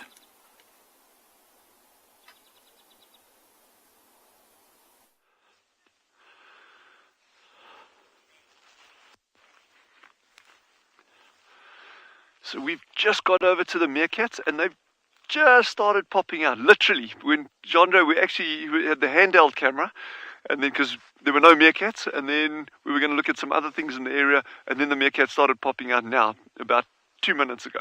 So we've just swapped over cameras, and the little alpha is the one furthest away from the camera. It is very sweet. They sometimes lean on that branch going across there. So I think our timing is very, very good. The pups are going to be probably coming out in the next half an hour or so, 40 minutes maybe a little bit sooner. It is so calm and so warm here today. We're now probably sitting at 10 degrees. It is a fantastic morning. But not only do we have meerkats, in the distance, there's some giraffe as well.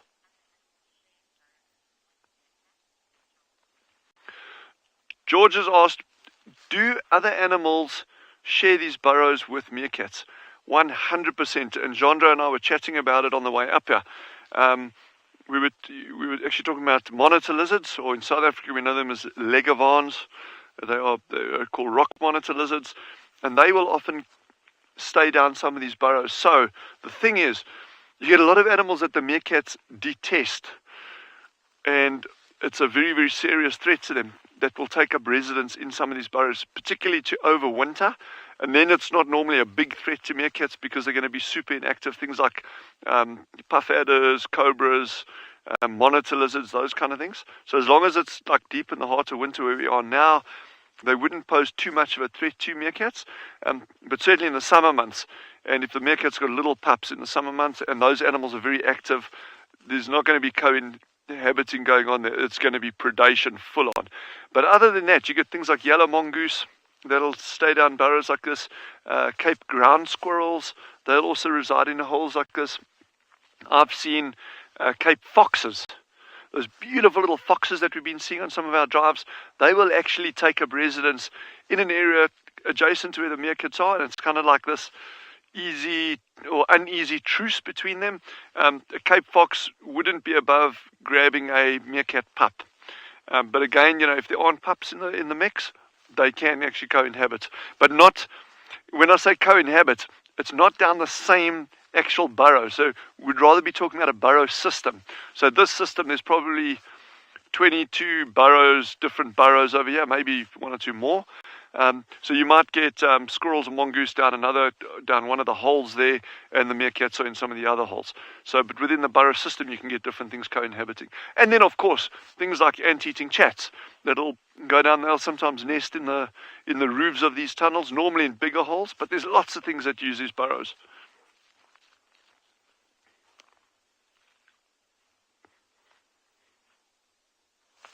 Look at those giraffe you got this giraffe.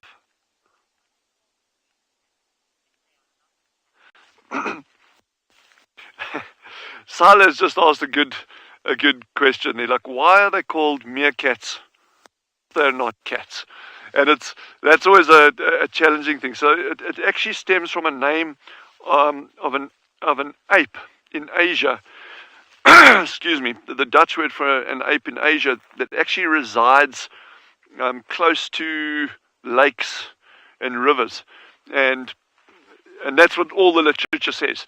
And it's an old Dutch word for this ape. So I'm more interested in, well, how did they link that name of an ape to this creature that lives on these semi-arid savannas of Africa?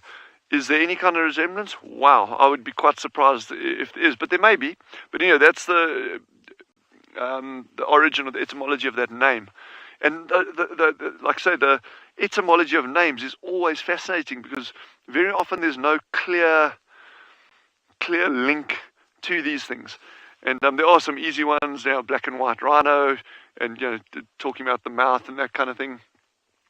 But very often these names are very, very obscure, kind of lost in the mists of time. But so we got some giraffe down here. There's oryx feeding down the bottom over here. So it's a beautiful morning. Eh? Oh, and I've just got to put this out here, is on our wildcat search, Veronica, Meerkat habituator. Unfortunately, we had our radio off because we needed to have it off for various reasons.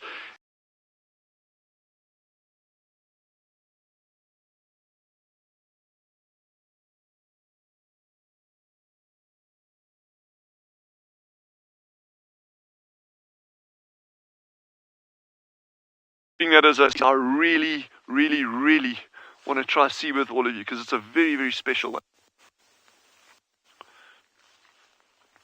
Yes, this is gorgeous temperature now, eh?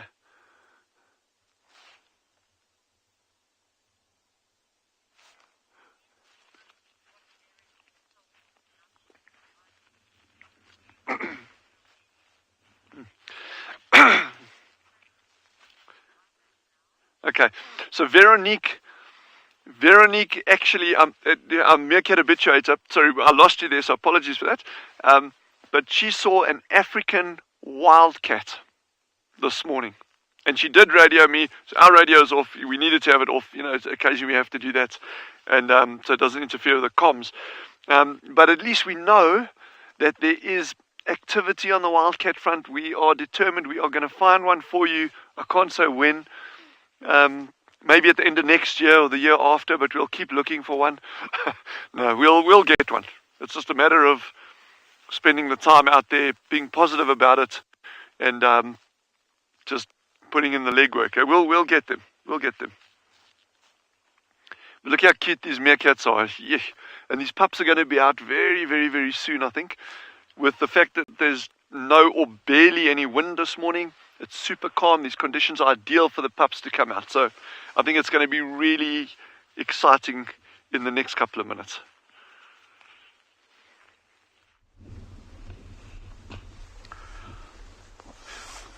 Welcome back, everyone, again. So we lost that other lioness. She was by herself. Now we come across to the rest of the pride of the Ngala Pride, which is very good. As you can see, like three of the Sabarat males just looking around. They're all moving, trying to communicate each other so they can join up again. It looks like they've been feeding something if you look at their bellies. Wow, look at this lovely morning, sunshine, slightly a bit of wind blowing, a little cool as well. Wow, look at this young mother just looking around, just trying to find the mom, but the mom right behind us. Yeah, you can see the bellies are much full. And they're all over the place around. They think they were trying to hunt again, because there's some Impala hanging all over the place. Wow, look at this lovely walk.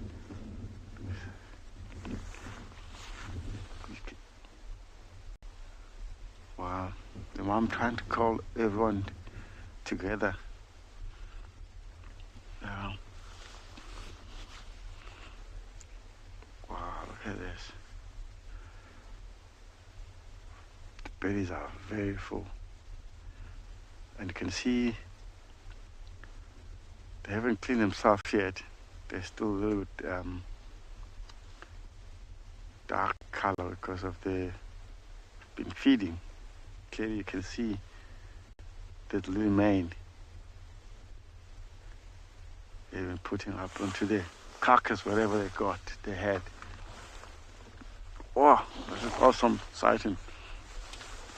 That I'm going to be turning around, trying to get a better view from the angle, different angle from the others. Wow, that's cool. Their mom just went out. I think they wanted to settle down a little bit down there. But let's try and catch up with them. As you can see, they're all quite mobile.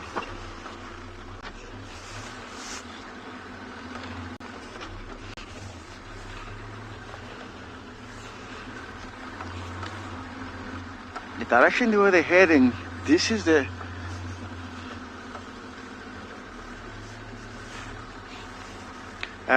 this we have 6 at the moment here. This is what we got at the moment. Yeah, looks like they're going to the more rocky section. We won't be able to follow down there. We'll try maybe to loop around.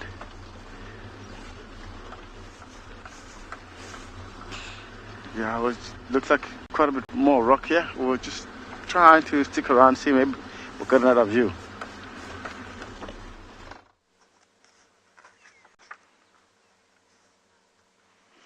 Look at these. I don't know if you remember, there was a little while ago where we kind of got frozen. Our signal, and then I got stuck with a squirrel staring at me. It was at the same tree. There are at least 5 squirrels on this tree.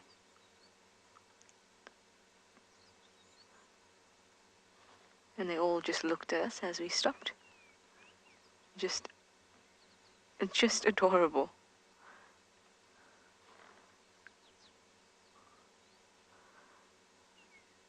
Ooh, Niels is another cutie. Oh. Bit of a chase going on. Oh, look at that. Stretch out the body to try and absorb as much light as possible. Get nice and warm.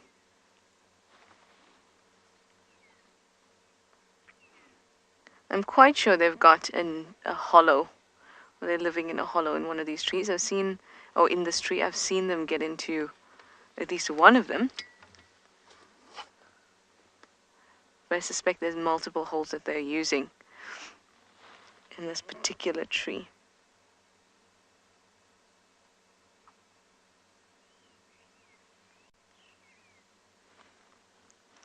Those old nest cavities that they use, we call those drays. They kind of line them with some soft material. In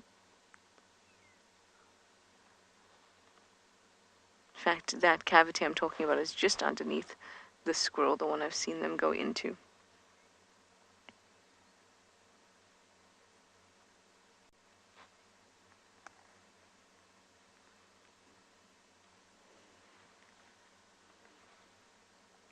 Hi, Momo. You'd like to know, what do these squirrels eat? Well, they're really omnivorous. They eat flowers and berries, seeds, grass even, some bark, and they'll also go after insects. But it is not their primary diet, but they will go after insects. I can tell you from my experience at camp that they love grapes. Rex, just steamer there, but for some reason this avoca chased one of the lionesses and now they're all running. I don't know why. I found tracks of the entire Djuma Pride on Chitwa, heading north from Chitwa, so that would be reaching our southern boundary on Djuma. And they will cross straight into Torchwood, and the other vehicles have found them in Torchwood.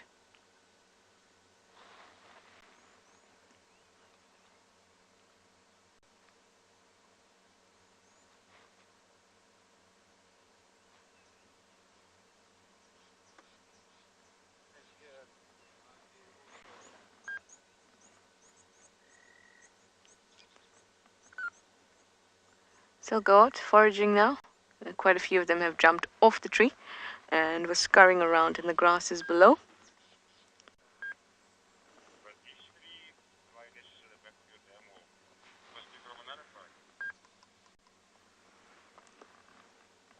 Very, very cute. And of course there's some grooming going on because no morning is complete out here in the bush without a bit of grooming.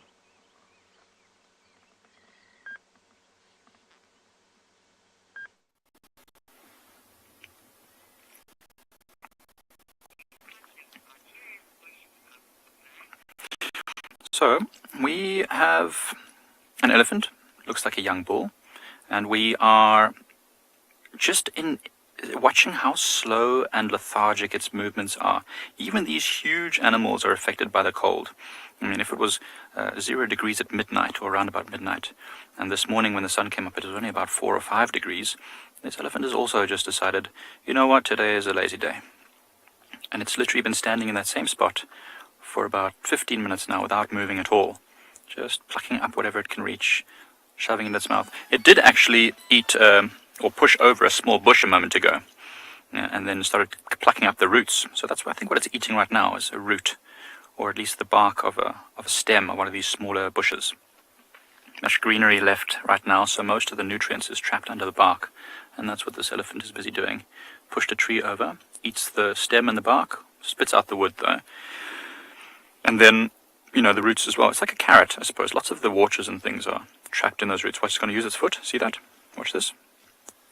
Look what it's doing. Using its heel, very strong muscles, to pluck and pull roots and snap them up so that it can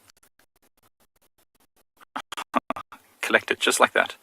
And they chew on it, and then they spit it out. It's like sugar cane. I don't know if any of you have eaten sugar cane before. There's that hard outer layer, very sugary juice. If you spit that out.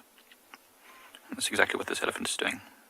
Just chews it a little bit, spits out what it doesn't want.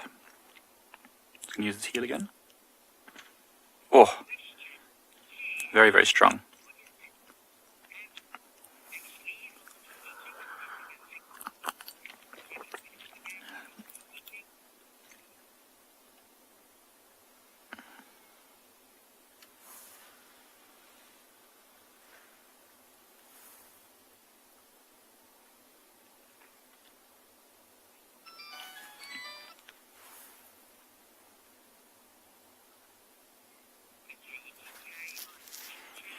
So, we just sat quietly listening to this elephant. I thought maybe the chewing sounds and the cracking of those roots would go onto the ambient mic. I'm not sure if you all heard that at home, but it's really, really crunchy what it's eating. It just sounds exactly like a carrot, actually, when you chew on a fresh carrot. And I love it when they're so content like this. They actually look so. This little curve to the back of the mouth there that just sort of comes up, and it really gives them this smiley sort of look. There's another elephant behind us, a bit further away, but it's also part of this sort of small group of males. We call them an askari group of males. Lee has asked how elephants are so big if they only eat grass. Well, I suppose if you eat enough grass, you can grow pretty big. And they eat about 300 kilograms of vegetation, you know, a very big elephant. So, you know, you eat that much food, you're gonna grow pretty big. It's also genetic. I mean, it's how they've adapted to survive. It's their niche that they fulfill. You know, many animals eat all sorts of different things, and elephants are able to even push over trees and do all sorts of other very, very magnificently powerful things. You know, pushing over a whole tree is not easy.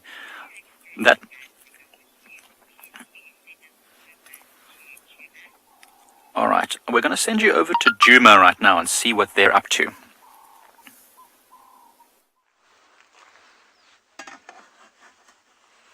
Thanks, Mike.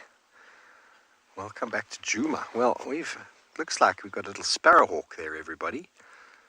We pulled up to Treehouse Watering Hole to have a cup of coffee, as is our wont at this time of day. And just spotted this very white chest of a bird. Now it looks to be a little sparrowhawk with the yellow feet and the yellow cere. And hey, look how he's perching with one foot elevated. Very efficient hunters. Sit there watching, and when it sees, the last couple of days I've been talking about birds coming down to watering holes to drink. If it sees birds come down and maybe one or two being a little bit lackadaisical, it can fly very quickly in pursuit and smash them. Very active predator.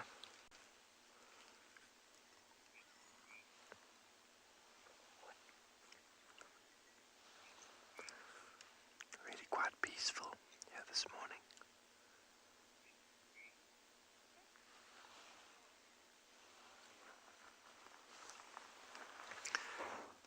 Majority of birds do have a preening gland. I don't think penguins do. I'm not sure about penguins. And I don't think cormorants, possibly darters as well. The preening gland is obviously filled with water-insoluble oil, which is designed to keep certain birds buoyant, also to keep birds from getting wet.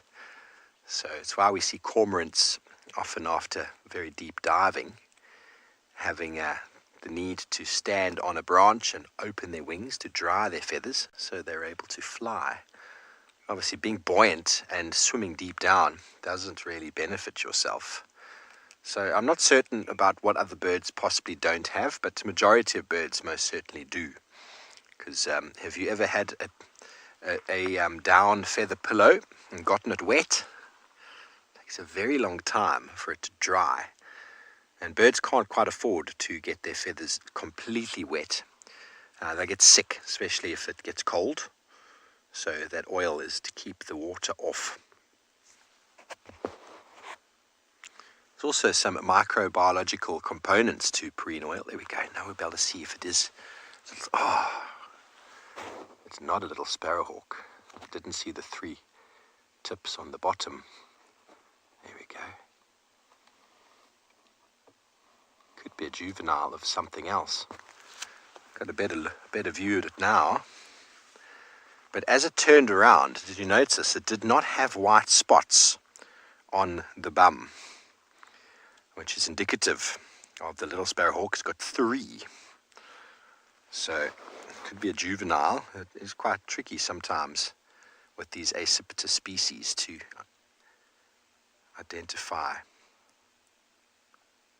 exactly who's who when they're younger. I'll have a little look.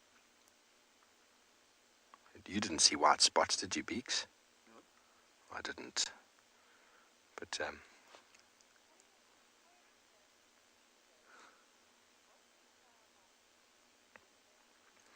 Peaches, you want to know what sparrowhawks eat? Well, the majority of them feed on small birds, possibly even small rodents. Most of them rodents, bats, even lizards.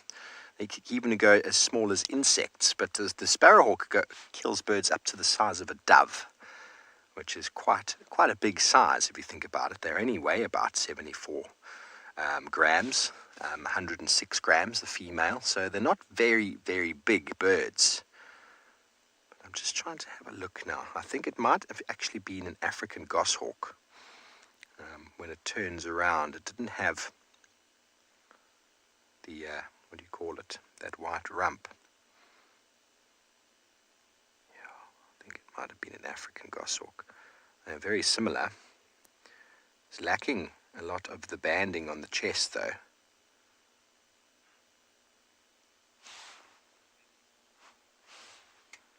But the goshawk, African goshawk, very similar. Also feeding on a very similar sort of range of food substances. Birds, bats, small mammals, reptiles, and even wonderful insects. Oh my word. Yes, you got... This is ridiculously gorgeous and cute. This is just like, okay, I'm just putting it out there. No, you can't have a meerkat, everyone. Okay, I'm keeping these for myself. No, just look at that. And they have literally just popped out.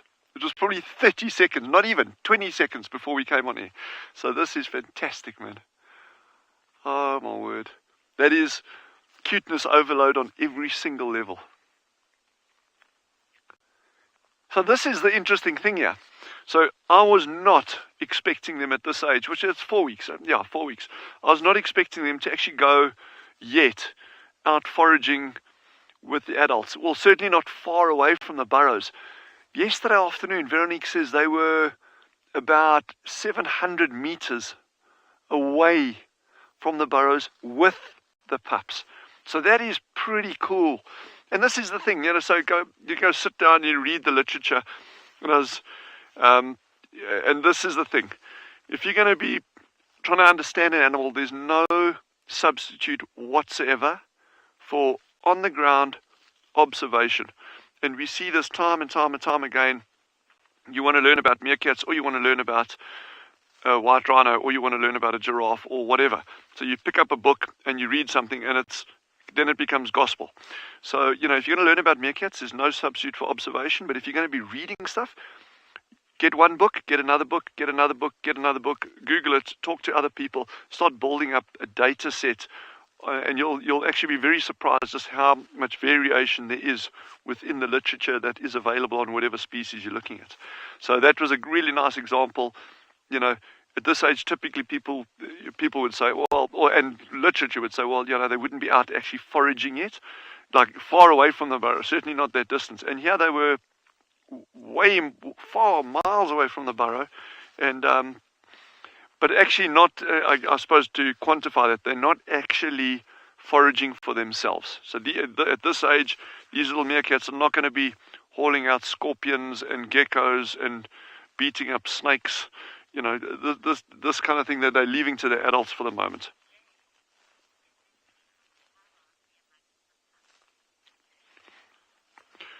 James has just asked a very good question.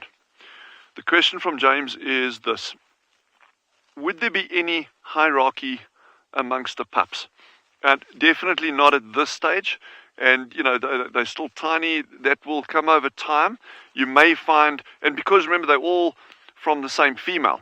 So that rules out on a group this size. We've chatted about it very briefly before, where if you've got a large group of meerkats, you can get 20, 30, 40, and you can get multiple females having litters at the same time. Then there would be potentially a very, very distinct thing of saying, well, okay, there's an alpha female, and her pups will be the dominant ones in the group.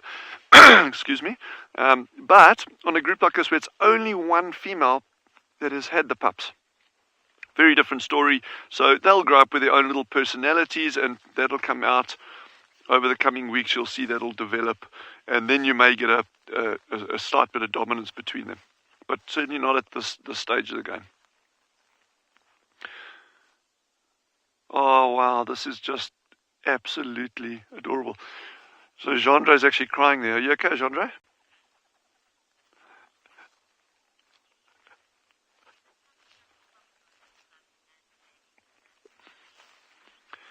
Neva has asked also a great question. Yes, I'm loving these good questions. Neva has asked, will the pup suckle from the mom as well as the babysitter? No, it'll only be the mother, and then particularly when they're fast asleep during the day, when they were still very, very, very small, they would be sleeping for most of the day anyway, and then doing a lot of suckling during the course of the evening, and that when the mothers return from a day's foraging. And again, that comes back down to this thing of energy conservation. Down these burrow systems, they are snug and toasty and warm. There's not a huge amount of risk, certainly in terms of temperature gradients down there. These burrows are incredibly stable from a temperature perspective, and I can share some really interesting data with you later during the day on that, if any of you are interested. It was done on larger burrow systems, not these tiny little ones, but it'll give you a really good example. I'll have to get my drawing skills out again just now, which are shocking, but it'll be fun anyway. And we can have a look at that. Oh, I got sidetracked there. I don't know what the original thing was there. Oh, the suckling, yeah. So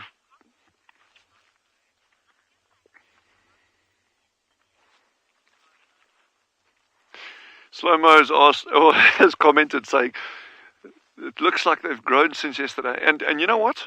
I can tell you 100% they would have. I can't see it physically, but every single day these pups are growing. otherwise they wouldn't become adults. It's like the curious case of Benjamin Meerkat. But yeah, they'll definitely be growing bigger and bigger by the day. Yes, this is just adorable on every level. And I'm so glad we're able to share this with everyone. I mean, this is what we've been building to. This is what we've been waiting for. This is what we've been hoping for. And, we've also, this is all, think about it, in the face of goshawks, in the face of wildcats, jackal. We've seen jackals going right past the burrows here with you. There's martial eagles. There's snakes. Remember when we first started out with that other group, the horses, before the badger got them? There's a honey badger that could whack these meerkats. There's the puff adders. There's cobras. There's any number of threats that these little guys still face, and yet they've made it this far. Okay, it's still early days. I don't want to jinx it, but it's just patience, perseverance, time does wonders if you're in the outdoors.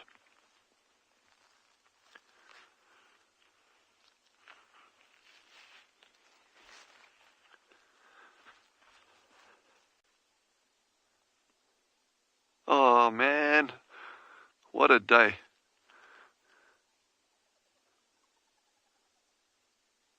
So I just need to wipe those tears of joy away from Gendre's eyes again. Are you okay, Gendre?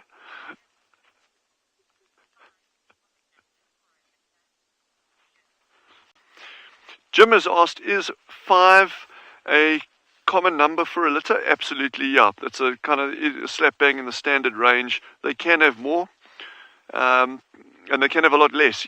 I've seen litters of 2, but then you get 7, 8 as well. So 5 is a good number. Now again, and I don't want to jinx these things, and I'm hoping against hope, but this is still early days. If you think, what's today, the 17th? Okay, so these pups were born on the 18th of June, so they are now just literally a day shy of 1 month old. So they're not even 4 weeks old yet, and they've still got a long way to go before we can safely say, listen, yeah, they're all going to survive and they're going to grow up and live happily ever after. There's eagles, there's snakes, there's other meerkats, there's honey badgers. I mean, if a honey badger gets into a burrow system like this with pups at this age, it's game over. I mean, there's no question. But what if it's a really cute honey badger with a tiny little cub? Then who do we vote for? The dilemmas of life. I know where my money would lie, but I can't. I can't say that out loud, I'm afraid.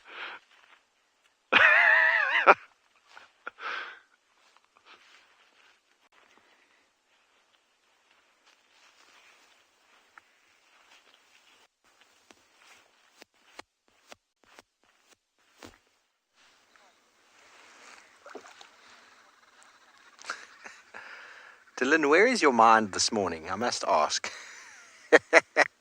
Well, I've just stopped at the treehouse watering hole. Still everybody listening to the wonderful birds. There's some greenwood Hippos going crazy. There's some lilac-breasted rollers doing the roll, which is a really wonderful one. Just sitting here on a log by the watering hole, just reflecting on the day. Trishala just drove past to tell us what wonderful lion tracks she had on Chitwa. But the Unkuhumas have been found on Torchwood. So she was quite happy to follow the tracks, but obviously she couldn't go there. But that's all right. We're just reflecting on the day. It's such a beautiful morning.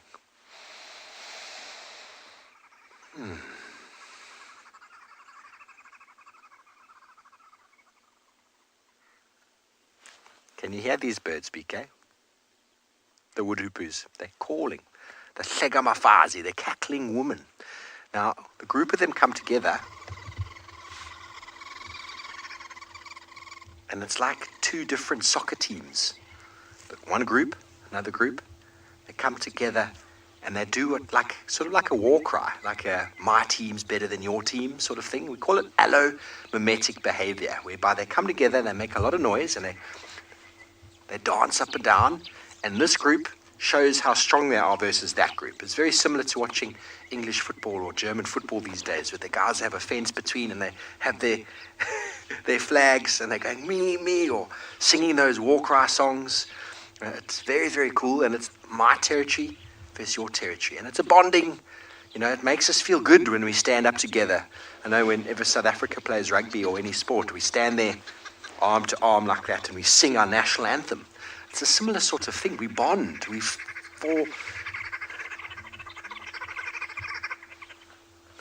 feel more of a unit afterwards, and there's no better way of doing an anthem and then going out and battling against the next team. It really is something that really strengthens human society, and it's something that the babblers and especially the wood hoopers are very, very common for doing. I love listening. And that noise as well, as I said, cackling woman. It's a Shangaan word and a Zulu word. Hlega mafazi and hlega bafazi. Very, very similar. And it basically translates as I didn't make it up, just translating it as I'm told.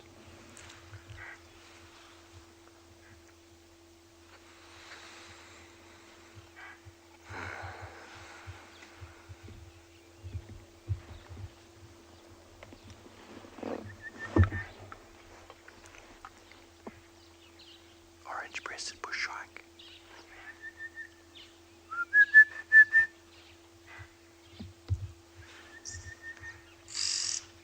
Oxpeckers has landed down here next to me.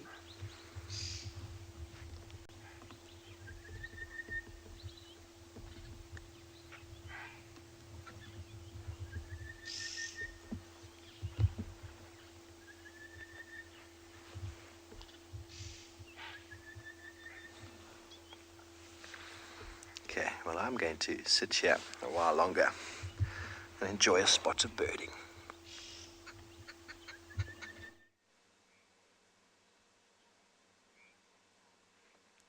Green woodhoopers do chatter quite a lot. They kind of sound like arrow-marked babblers, low-key babbling. This lilac-breasted roller, who has a partner that was not too far away, it's actually in the marula behind it. They sound also a bit, considering how beautiful they look, their sound is a bit less than that. Just a tiny bit. Hopefully it'll call for us again, so you'll be able to hear.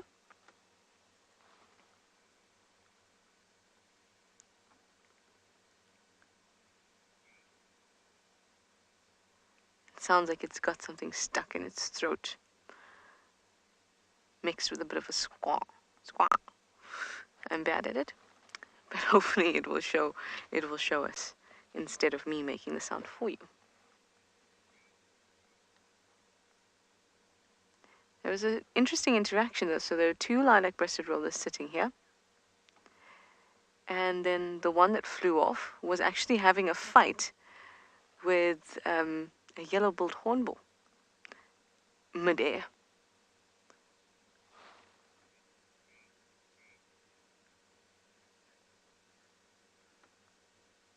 There's the use of that beak again to clean.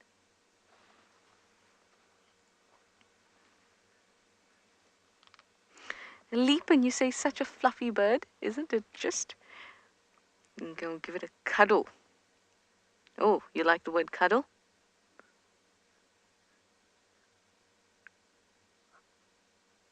That was its call. It's like, it kind of reminds me of a buffalo. If there was a bird buffalo, that didn't come out right. If there was a bird version of a buffalo, in terms of sound, it'd be a lilac-breasted roller.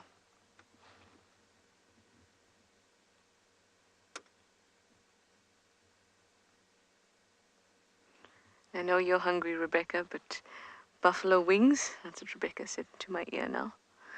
And now you're making me hungry. Could be this roller's nickname.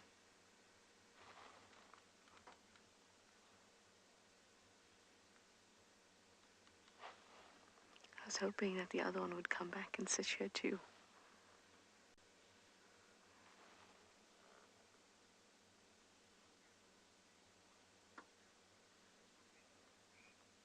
Hi, Kathy.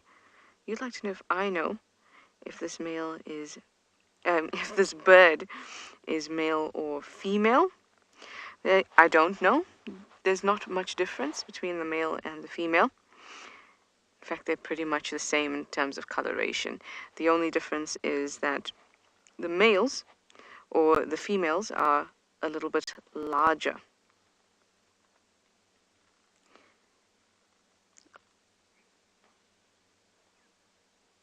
And that's just negligible. That seems to be a pretty common thing with birds. And the streamers, which are those long parts at the tail, you just see an edge of it there. Those streamers tend to be longer in males than females. Again, just by a tiny bit. So unless you have two of them together, it's very difficult to tell.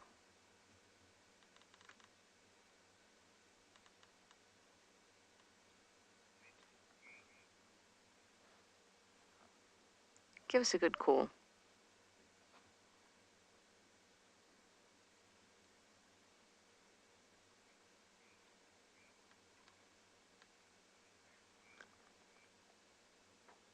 No, not listening to me today.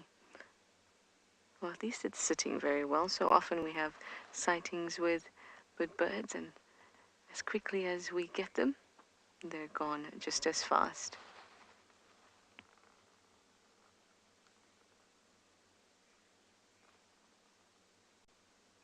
Chatter, you'd like to know if they're monogamous. They are. And you want to know if that is one of the reasons that they may have both be so vibrantly colored. That could be. You know, with birds, we've always said, or one of the common ideas is that sexual competition is what creates the vibrant colors in males while we have the drab females. Well, like Chatter was saying, when animals are monogamous, or birds particularly when they're monogamous and there isn't a great need for competition for sexual partners, then they can both be very similarly colored. And yes, these birds are monogamous.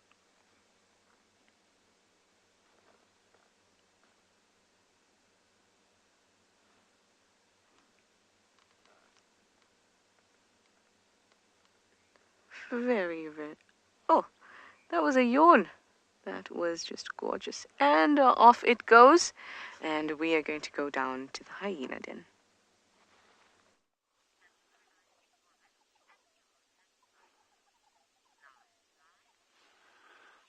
I'm just absolutely blown away by what we're seeing here. I don't care how common meerkats are in areas. I don't care how often people see them. It is just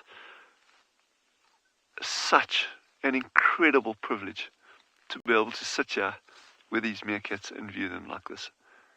This is just unreal.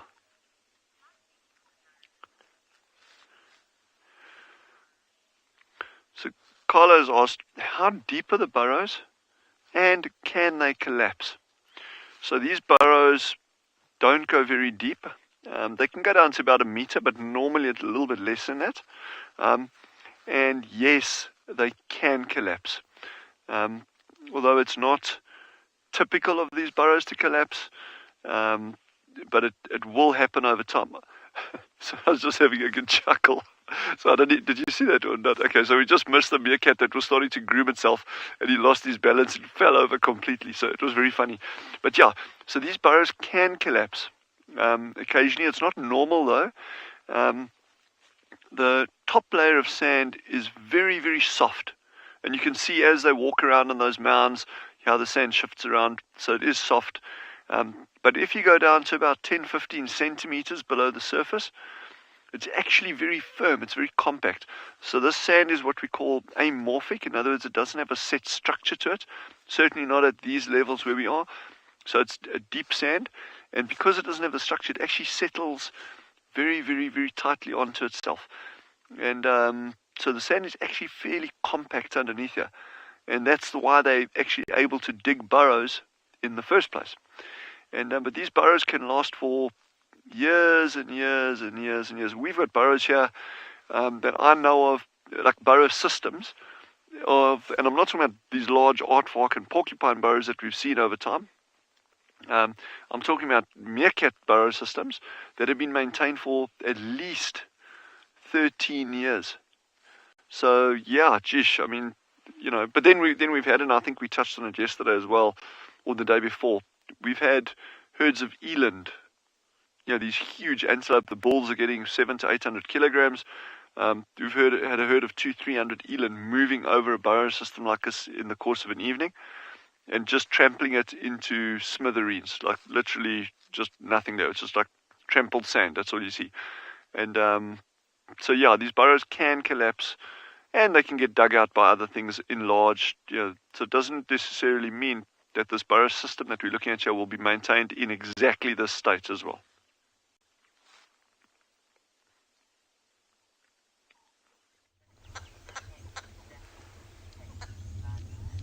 Well, very good. Thanks, Dylan. Back to us here. We've managed to catch up with our warriors, the green wood Hippos.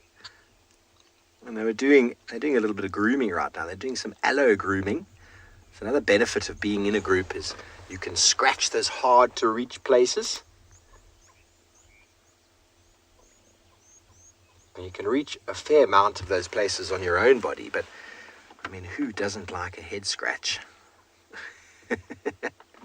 Right into the armpit. They were doing that allomimetic behavior before when we arrived, so hoping they're going to do it again.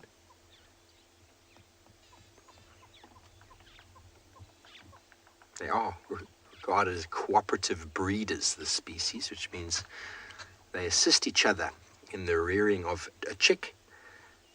They help with food provision, territorial defense.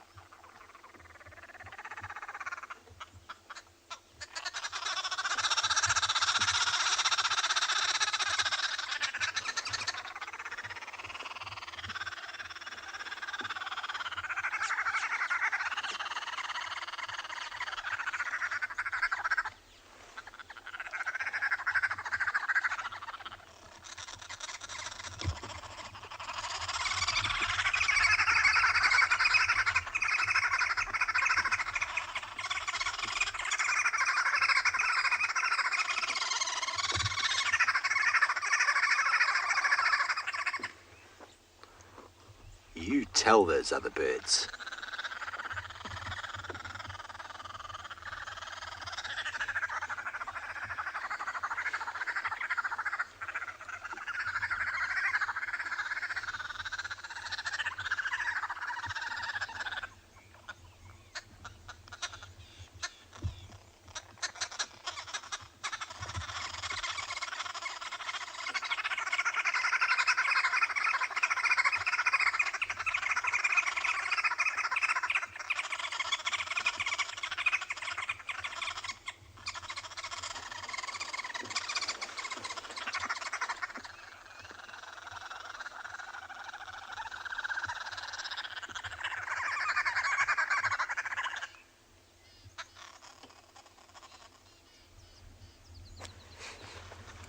Holding a leaf. Here we go. Have my leaf.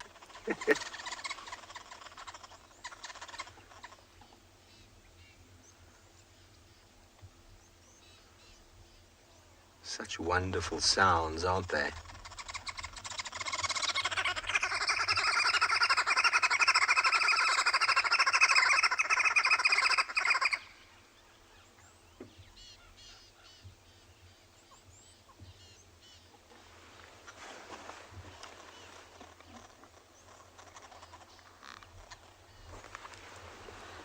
Probably see the green sheen on the feathers.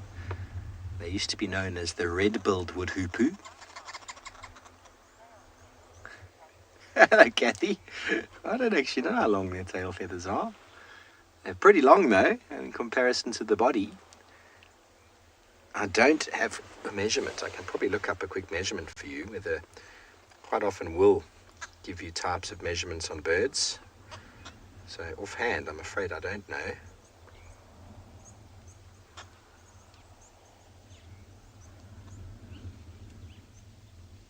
Let's see if it's got it here. So the birds are on average 33 centimeters, but in this this app of mine, it doesn't give you the exact length. I'm sure in the really, really, really big roberts, it's got all of the measurements, but I'm not sure. I'm not sure.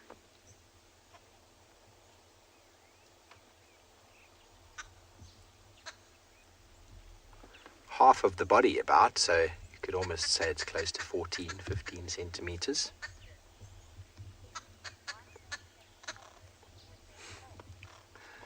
Ziggy, that's a great question, because they look so mean when they shake forward. There we go. They're going to do it now. I think the effort they put in forces them to lift their chest. And they swing. It might help them with some acoustics, but it is actually a characteristic feature. When you first start trying to discern the difference between arrow-marked babblers and the wood hoopers, the babblers make a similar sort of sound, but it's more of a cackling, like jack, jack, jack, jack, jack sound, where this one, you can actually hear the movement of the body up and down, up and down. And when you start learning it, they sound very similar, but you can actually start hearing them moving. How that they sort of throw that sound into the sky rather than just cackling it out of the mouth. But why they do it? Why? Not really sure. It possibly helps with some acoustics, but right now they are giving each other a thorough going over.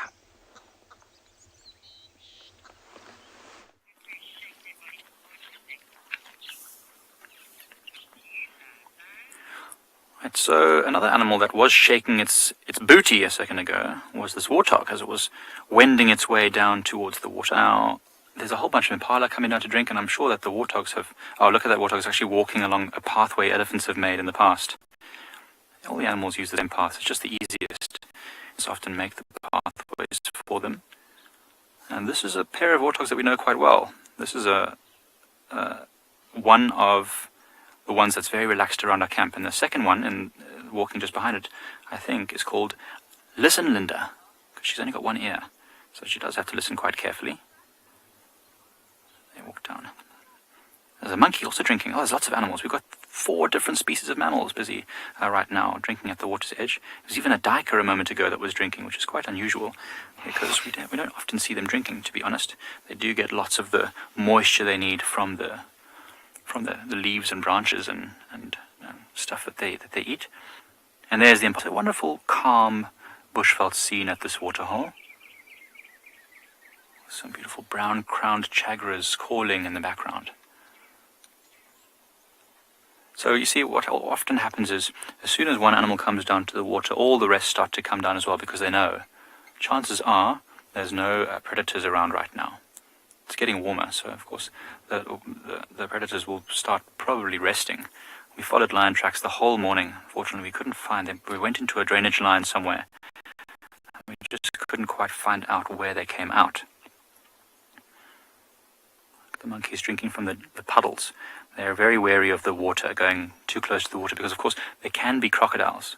I don't think there are any crocodiles in this dam, but they still have to be very careful. There was a blacksmith lapwing bird that just walked behind them as well. Very, very nice. See how tiny that monkey is at the back there? It's a youngster. And there's one going to climb. See those 2 youngsters moving away now? Often very playful. You'll see them often rolling and tumbling and playing with each other. And these monkeys are great. You know, sometimes monkeys can be a real nuisance in camps. You know, they often try to make a mockery of the guides and the security staff as they steal sugar and fruits and all sorts of other things. But these particular ones are quite relaxed, quite chilled with us. They never seem to steal anything, which is great. We don't want the monkeys to start stealing.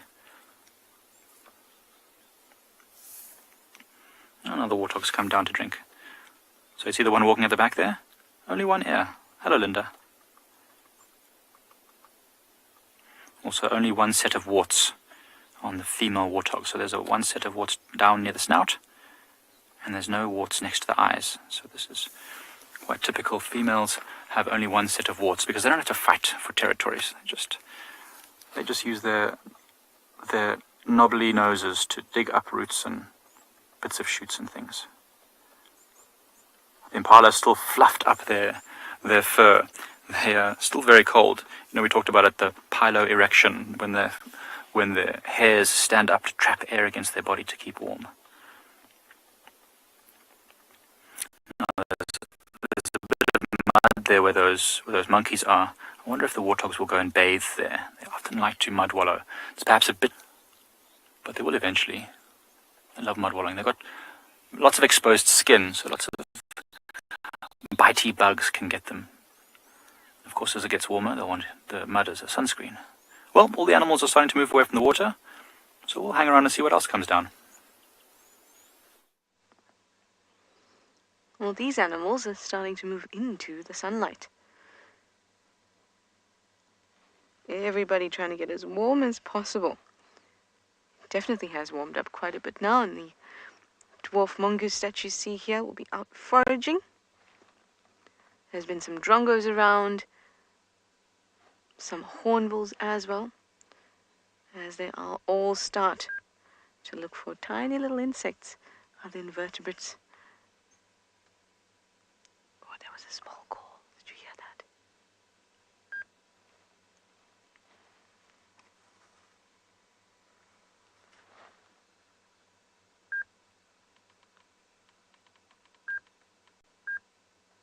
Wow, Game Drive Radio has a lot of talking today. Sorry for the beeping, everyone. Yes, you too, mongoose. I apologize for the beeping around your mound.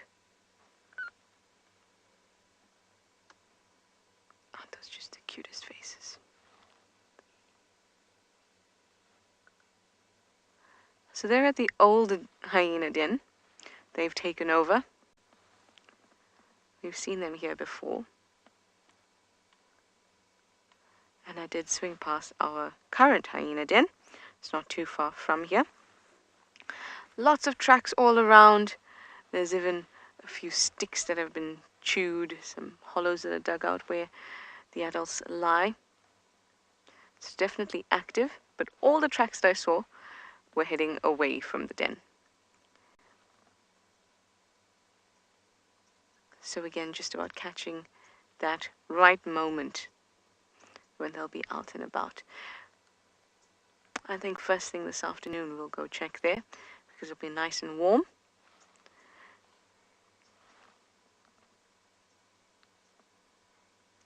Angie, you'd like to know if mongoose eat snakes. They certainly can, and they certainly will, if they get the opportunity to. Mongoose have a remarkable ability that they share with lots of small animals that eat snakes. That includes honey badgers, mongoose of all kinds, even meerkats.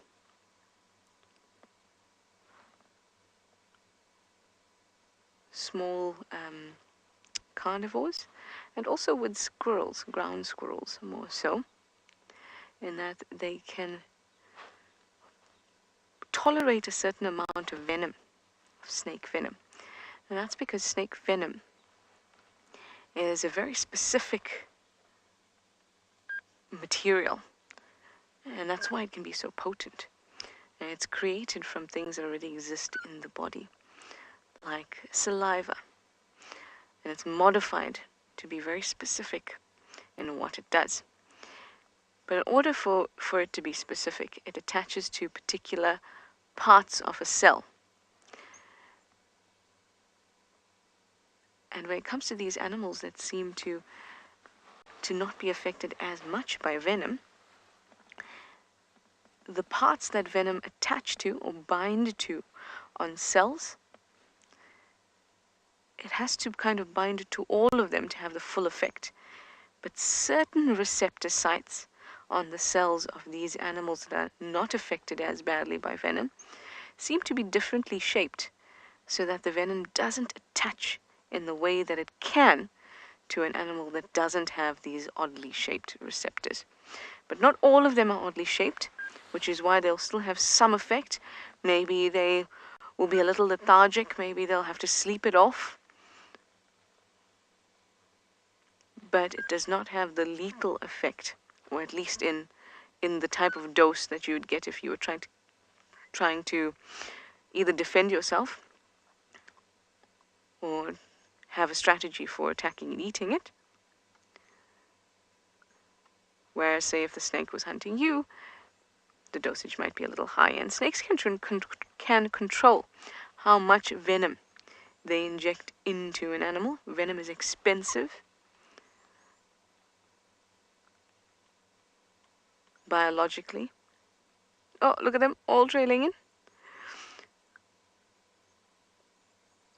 So sometimes a snake can bite and not secrete any venom, or not inject any venom. Other times it can inject large loads of venom, not denim, as I was about to say. I'm imagining a snake in denim.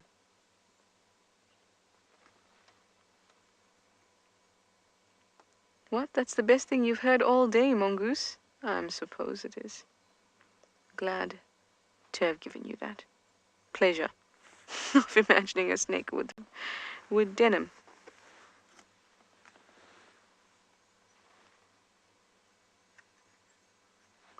The Zanzibarian. You'd like to know if mongoose and meerkats get along, or are they mortal enemies? In the Kalahari, where the meerkats are, I don't think you get dwarf mongoose. You do get yellow mongoose, and I'm not even sure if you get banded. You get when I was there, I saw yellow mongoose, slender mongoose, and both of those types don't really live in these gregarious groups like meerkats do, and dwarf mongoose do, and banded mongoose do. So I can't say that I've seen an interaction between them, but I'm sure that Dylan will have some insight on that. I mean, they're both fiercely territorial, but it comes down to whether they would actually ever get to interact.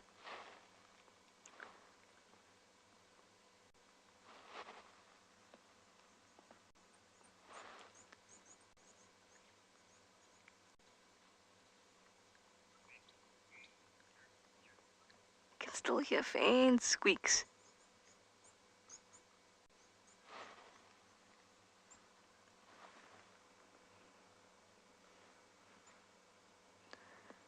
Rebecca, if you're trying to talk to me, because I hear your beeps, I can't hear a thing.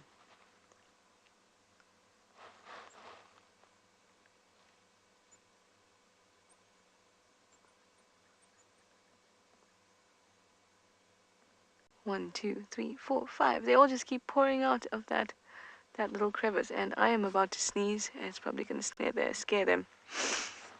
Hold it in, Trishala, hold it in. I think I might have heard all of your bless yous before I sneezed, and then it went away.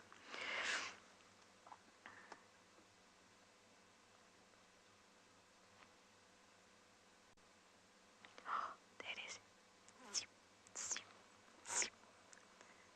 But much more squeaky.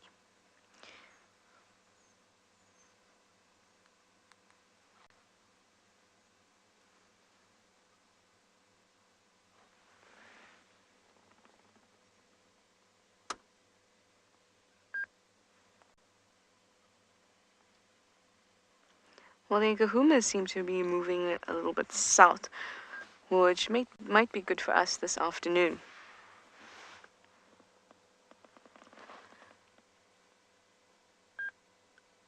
They may end up back in Chitwa.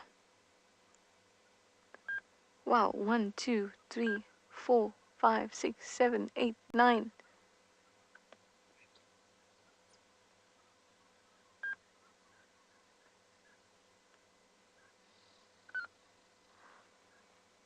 Wow, they sound amazing.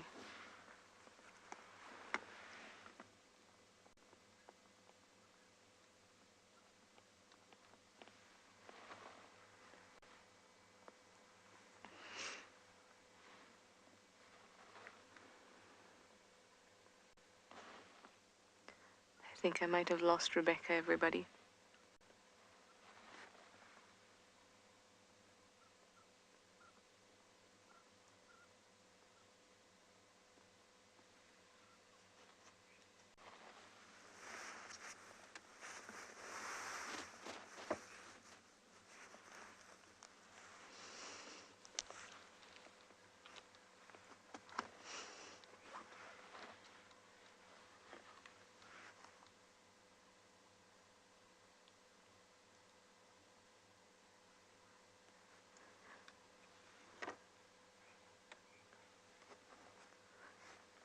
Hurrah! I have Rebecca back.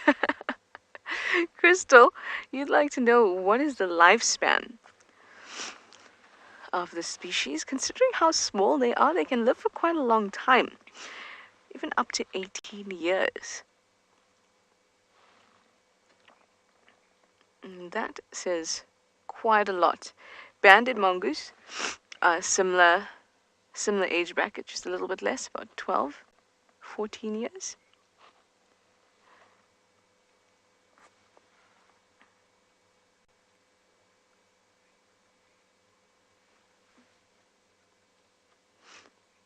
They have such intricate groups or businesses, as they're called.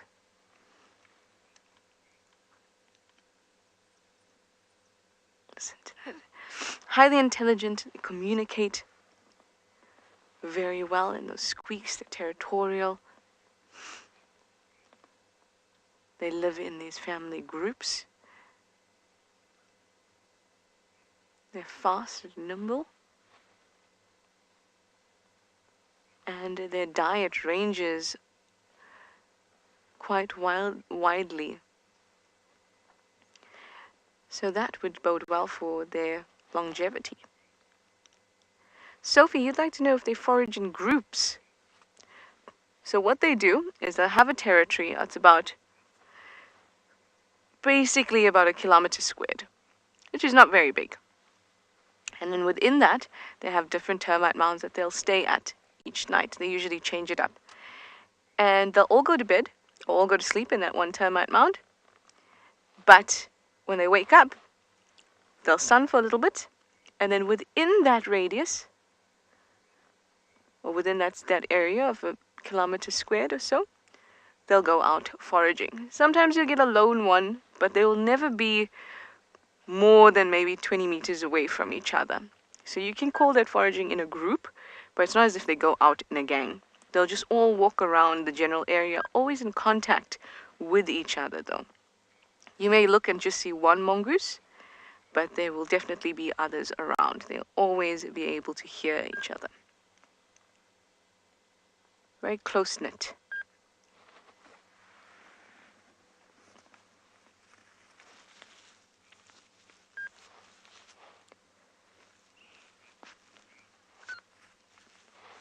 Jerry, you'd like to know if they choose a den site that's close to a water source.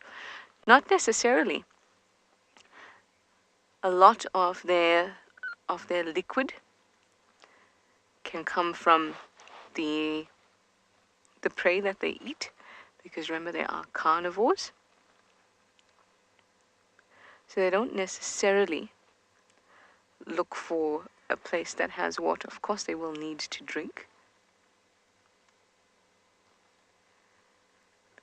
But good resources for them would include things like a good mound, which they can use as a home that gets lots of sunlight, because that's important for them to be able to get warm. Protected from the cold would be a good one. Something that has lots of grasses around where you could find and flush out insects. Those would be the types of things that they would look for.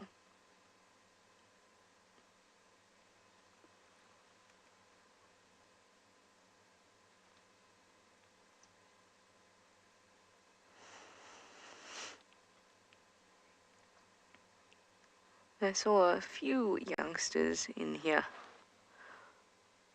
or smaller ones, and they were also out busy foraging. These are the last guys sunning themselves before they too go out looking for breakfast.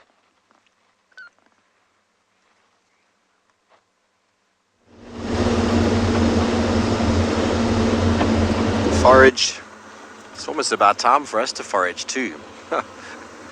Talk of food gets us all quite excited in the morning. We had the most wonderful bird party there, everybody. Had a bearded woodpecker, common scimitar bill, the wood hoopers joined in. The arrowmark babblers I was talking about before, they are rocked up. I even saw a penduline tit, which I thought was quite incredible.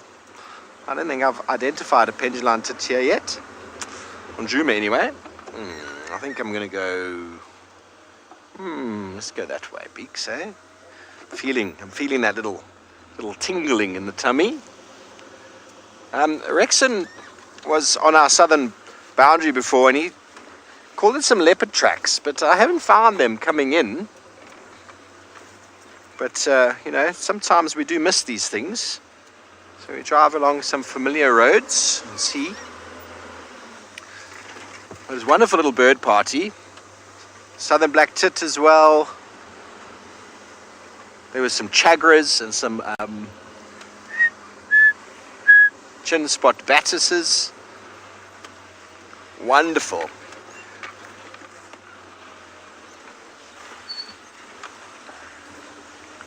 Now, a bird party, everyone, it doesn't mean that there's cocktails and confetti and all that sort of thing. Basically just means you get a whole lot of birds that benefit from each other by being in a group. Some are able to go into the branch of the tree and peck and access insects in the wood. Some are able to run through the tree and glean insects off. And then you get other birds that are opportunistic, that hang around the outside, trying to pick up any insects that might fly away from that central piece. And when you do find a bird party, that's when you can do some phenomenal birding.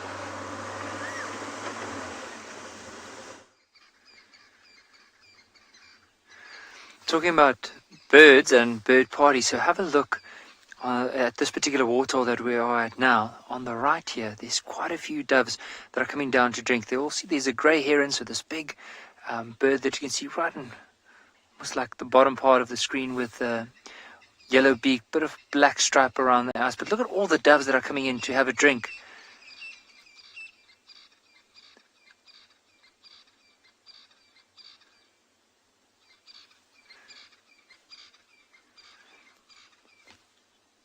Now what's going to be amazing though is, so with this waterhole there's actually a giraffe here as well.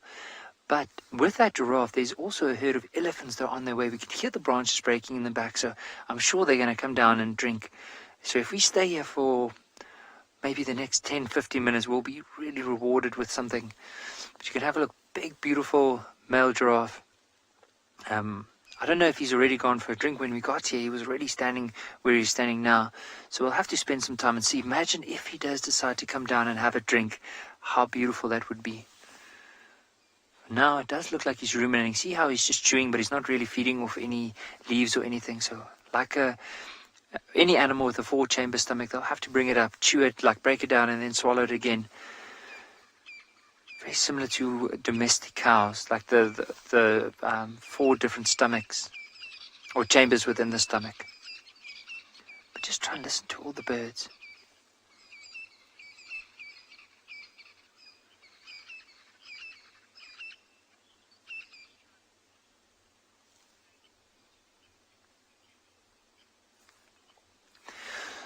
Striped horse, with especially doves, I've noticed that they do drink quite a bit. And with most birds, probably have to drink at least once a day. I know there are some birds, I mean those that don't necessarily, that occur in more of these arid areas, that won't necessarily be able to go to water. But I think it all depends on the type of bird. But most, I would say, safe to say, most birds that are often seen around a waterhole, they'll be the ones that have to drink at least once a day. But it's incredible. We can hear the crested francolin calling. We can hear Natal spurfowls in the back. There's all these grey go-away birds. And then, of course, all these doves. Now, there's a combination of a few. Most of them would probably be the laughing dove, the one with a bit of a reddish chest. And, of course, then the one with, like, it looks like a black band around the neck. It's the Cape turtle dove. Or the new name for it is now the ringneck dove.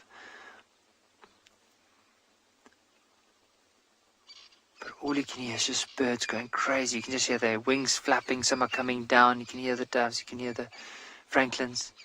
Just listen to the noise.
asleep, and I'm not too sure what these birds will be talking about. I think maybe they're just trying to just tell one another where they are exactly. I'm sure, like, maybe some of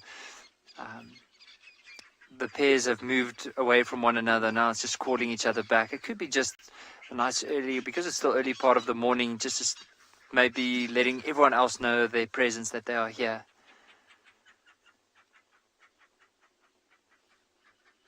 But often, especially with birds, as soon as there's a lot of them that goes down to water, it almost encourages the others to go as well, because then they know there's safety in numbers. Because sometimes if it's just one by themselves, they are a little bit wary of what's going on around the water, and any bit of movement might spook them and they'll fly off. But as soon as there's a larger number, they feel a little bit more confident.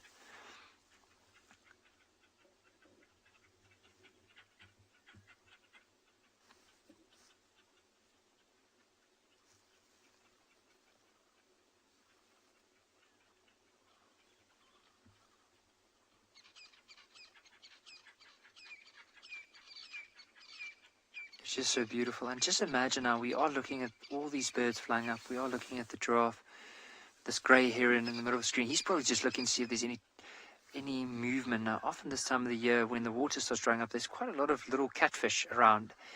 And he'll slowly move, and sometimes just move his feet to see if he can disturb anything. And as soon as there's movement, of course, he'll use that sharp beak, dart into the water, grab it, and of course just break it down and then eat it from there. But I'm just hoping, imagine we have the scene with the heron, the giraffe, the doves, the grey go-away birds, the lapwings, and we have that whole herd of elephants coming down into the water to drink.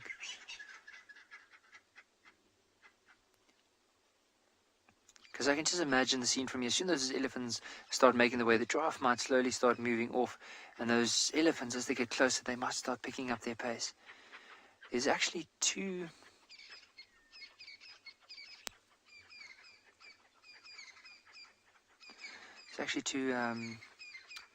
spur fowl that just came down in front of us. But with giraffe, they are, with one of the things they might be afraid of is especially lions. Like often I've seen is if there's lions that move into an area, of course the giraffe would move away. Cheetah, leopard, wild dogs, not necessarily. Like you'll see a big giraffe like this, might just stare at them, but not just necessarily run away from that. If there's a big pride of lions, this giraffe will definitely move away. The other thing that this male could be scared of is often a bigger male that's stronger and a better fighter, and he might be a little bit more wary of that. So I'm just going to try and see if we're going to position ourselves a little bit better, because there's some francolin that are just in front of us right here.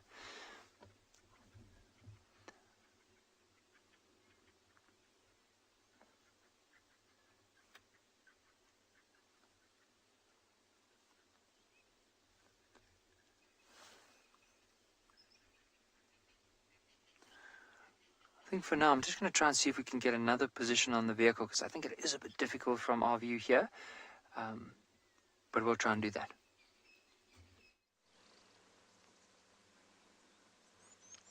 Look at this. This is one of the birds that I really, really like.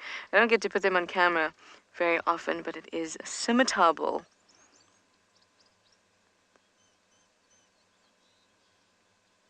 It's not the best for you, I know. But I really, really like him. They have these really slender, decurved bills that is just awesome. And that's great for catching insects and prying out larvae. And also looking for, or occasionally, delving into some nectar. Well, at least it's sat for us long enough for you to see it, right? So I am going to now just swing past the pan, see if there's something of interest there. I'll let you know if I find something.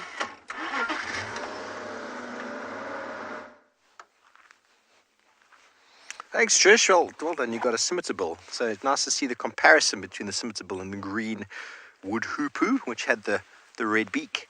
So we got a wonderful track over here in the sand, everybody. Can you see that there's some toes over there? Beaks, you got it. Some toes. And there's a whole lot of little pads at the back here, which are called proximal pads. And the foot is from there to there. Always important to do some form of measurement so that you can figure out how big it is. This knife of mine is 10 centimeters. So it doesn't extend to the 10, but if you look clearly in there, there's actually some claws as well. So lots of pads, toes, and if you can look clearly, if you follow my line here, Beaks, can you see these lines here? Now those are the little things that drag on the bottom. There's a wonderful track of a porcupine, and he's heading in that direction. And the porcupines are shuffling. Whenever they walk, they shuffle. So to try and compare this with a honey badger is always interesting. First of all, seeing these quill marks in the soil make it very easy to know that it's a porcupine. But what you should always do if you have a porcupine or a honey badger is go and circle 3 tracks. You've got 1, 2, and then 3 over here. And try and draw a line through the middle. So this is the right foot to the right foot. Can you see how it does not touch the left foot at all? Because porcupines, they shuffle. Whereas a honey badger, when they are moving, they're generally moving very, very quickly. If they move a bit slower, you can maybe see them change that sort of step. But honey badgers would basically be on a line like that, because when they're moving quickly, they run on a line. So the honey badger would actually be a track there, there, and over there, because they move. Porcupine is just a small little guy shuffling. He's in no rush to get anywhere. He's got quills on his back to protect him. Now, this is really, really nice to see. So obviously they're active at night, and this guy would have been walking here at some point in the early morning or at night time. Hello, Momo. I don't know if a hedgehog is a rodent, so I don't think so. I don't think they're rodents. I think they're in a different group altogether. But a porcupine is a rodent, so they've got teeth constantly growing. And they have to keep filing those teeth down on the roots and stuff that they eat. So I think just because the defense is a similar sort of defense doesn't mean they're related. So I do not think that hedgehogs are related as far as... I need to check on the order. I'm really not too sure where the hedgehog fits in. But we're going to carry along here. Still haven't seen any leopard tracks, but we're slowly heading on home for some breakfast. WildEarth relies on support from viewers like you to carry on broadcasting our daily live shows. A small donation goes a long way in helping us on our mission to connect the world with nature. Please visit our support page to see how you can help and become part of the WildEarth family. The reflection of the giraffe in the water is it's so nice to see, because yesterday we had that wind that was blowing from the giraffe towards us. We only saw like quite a few ripples in the water. But of course, remember earlier we said there were some elephants on their way, and we thought like maybe as the show is about to close, then the elephants are going to arrive. But we've been very lucky. You will actually see them coming down through the thicket there. And it looks like quite a decent sized herd as well. How amazing would this be for them to move into the water to come and drink?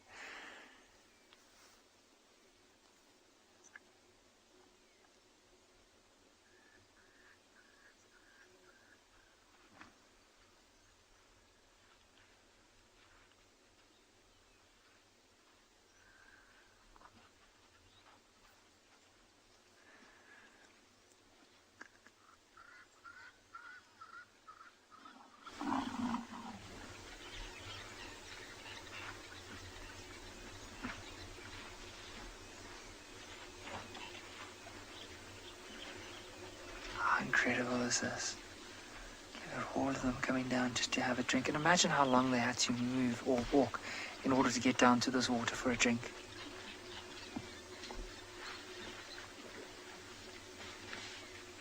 You can even see the little ones are pushing their trunk right into the water there, sucking it up and immediately blowing it into the mouth. So it must be so thirsty.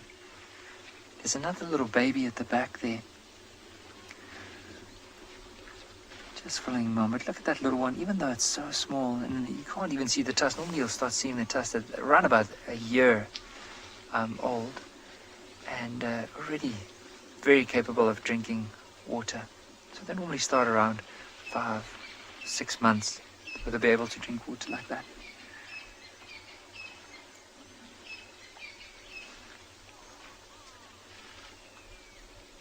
there's actually more elephants coming down.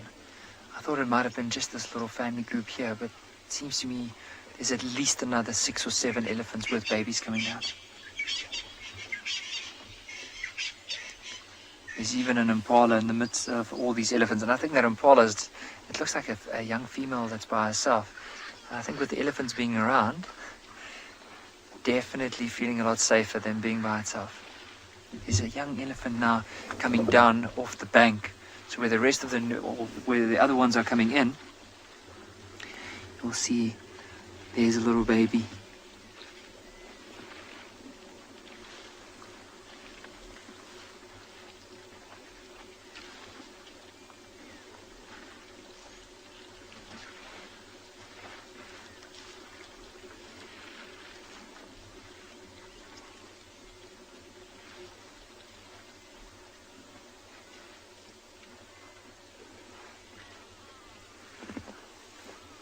But this whole morning has been such a special morning. I mean, being able to see hyenas, being able to see like all these elephants, just being out with the beautiful sunrise. And I know there's been so many other animals seen across the different reserves. So even though it started off really slow, I think we were really lucky how it all turned out. But this is definitely going to be my highlight for the day. Just the whole herd coming down to drink like this. But for now, from all the elephants here at andBeyond in Ngala, we hope everyone will have a lovely day.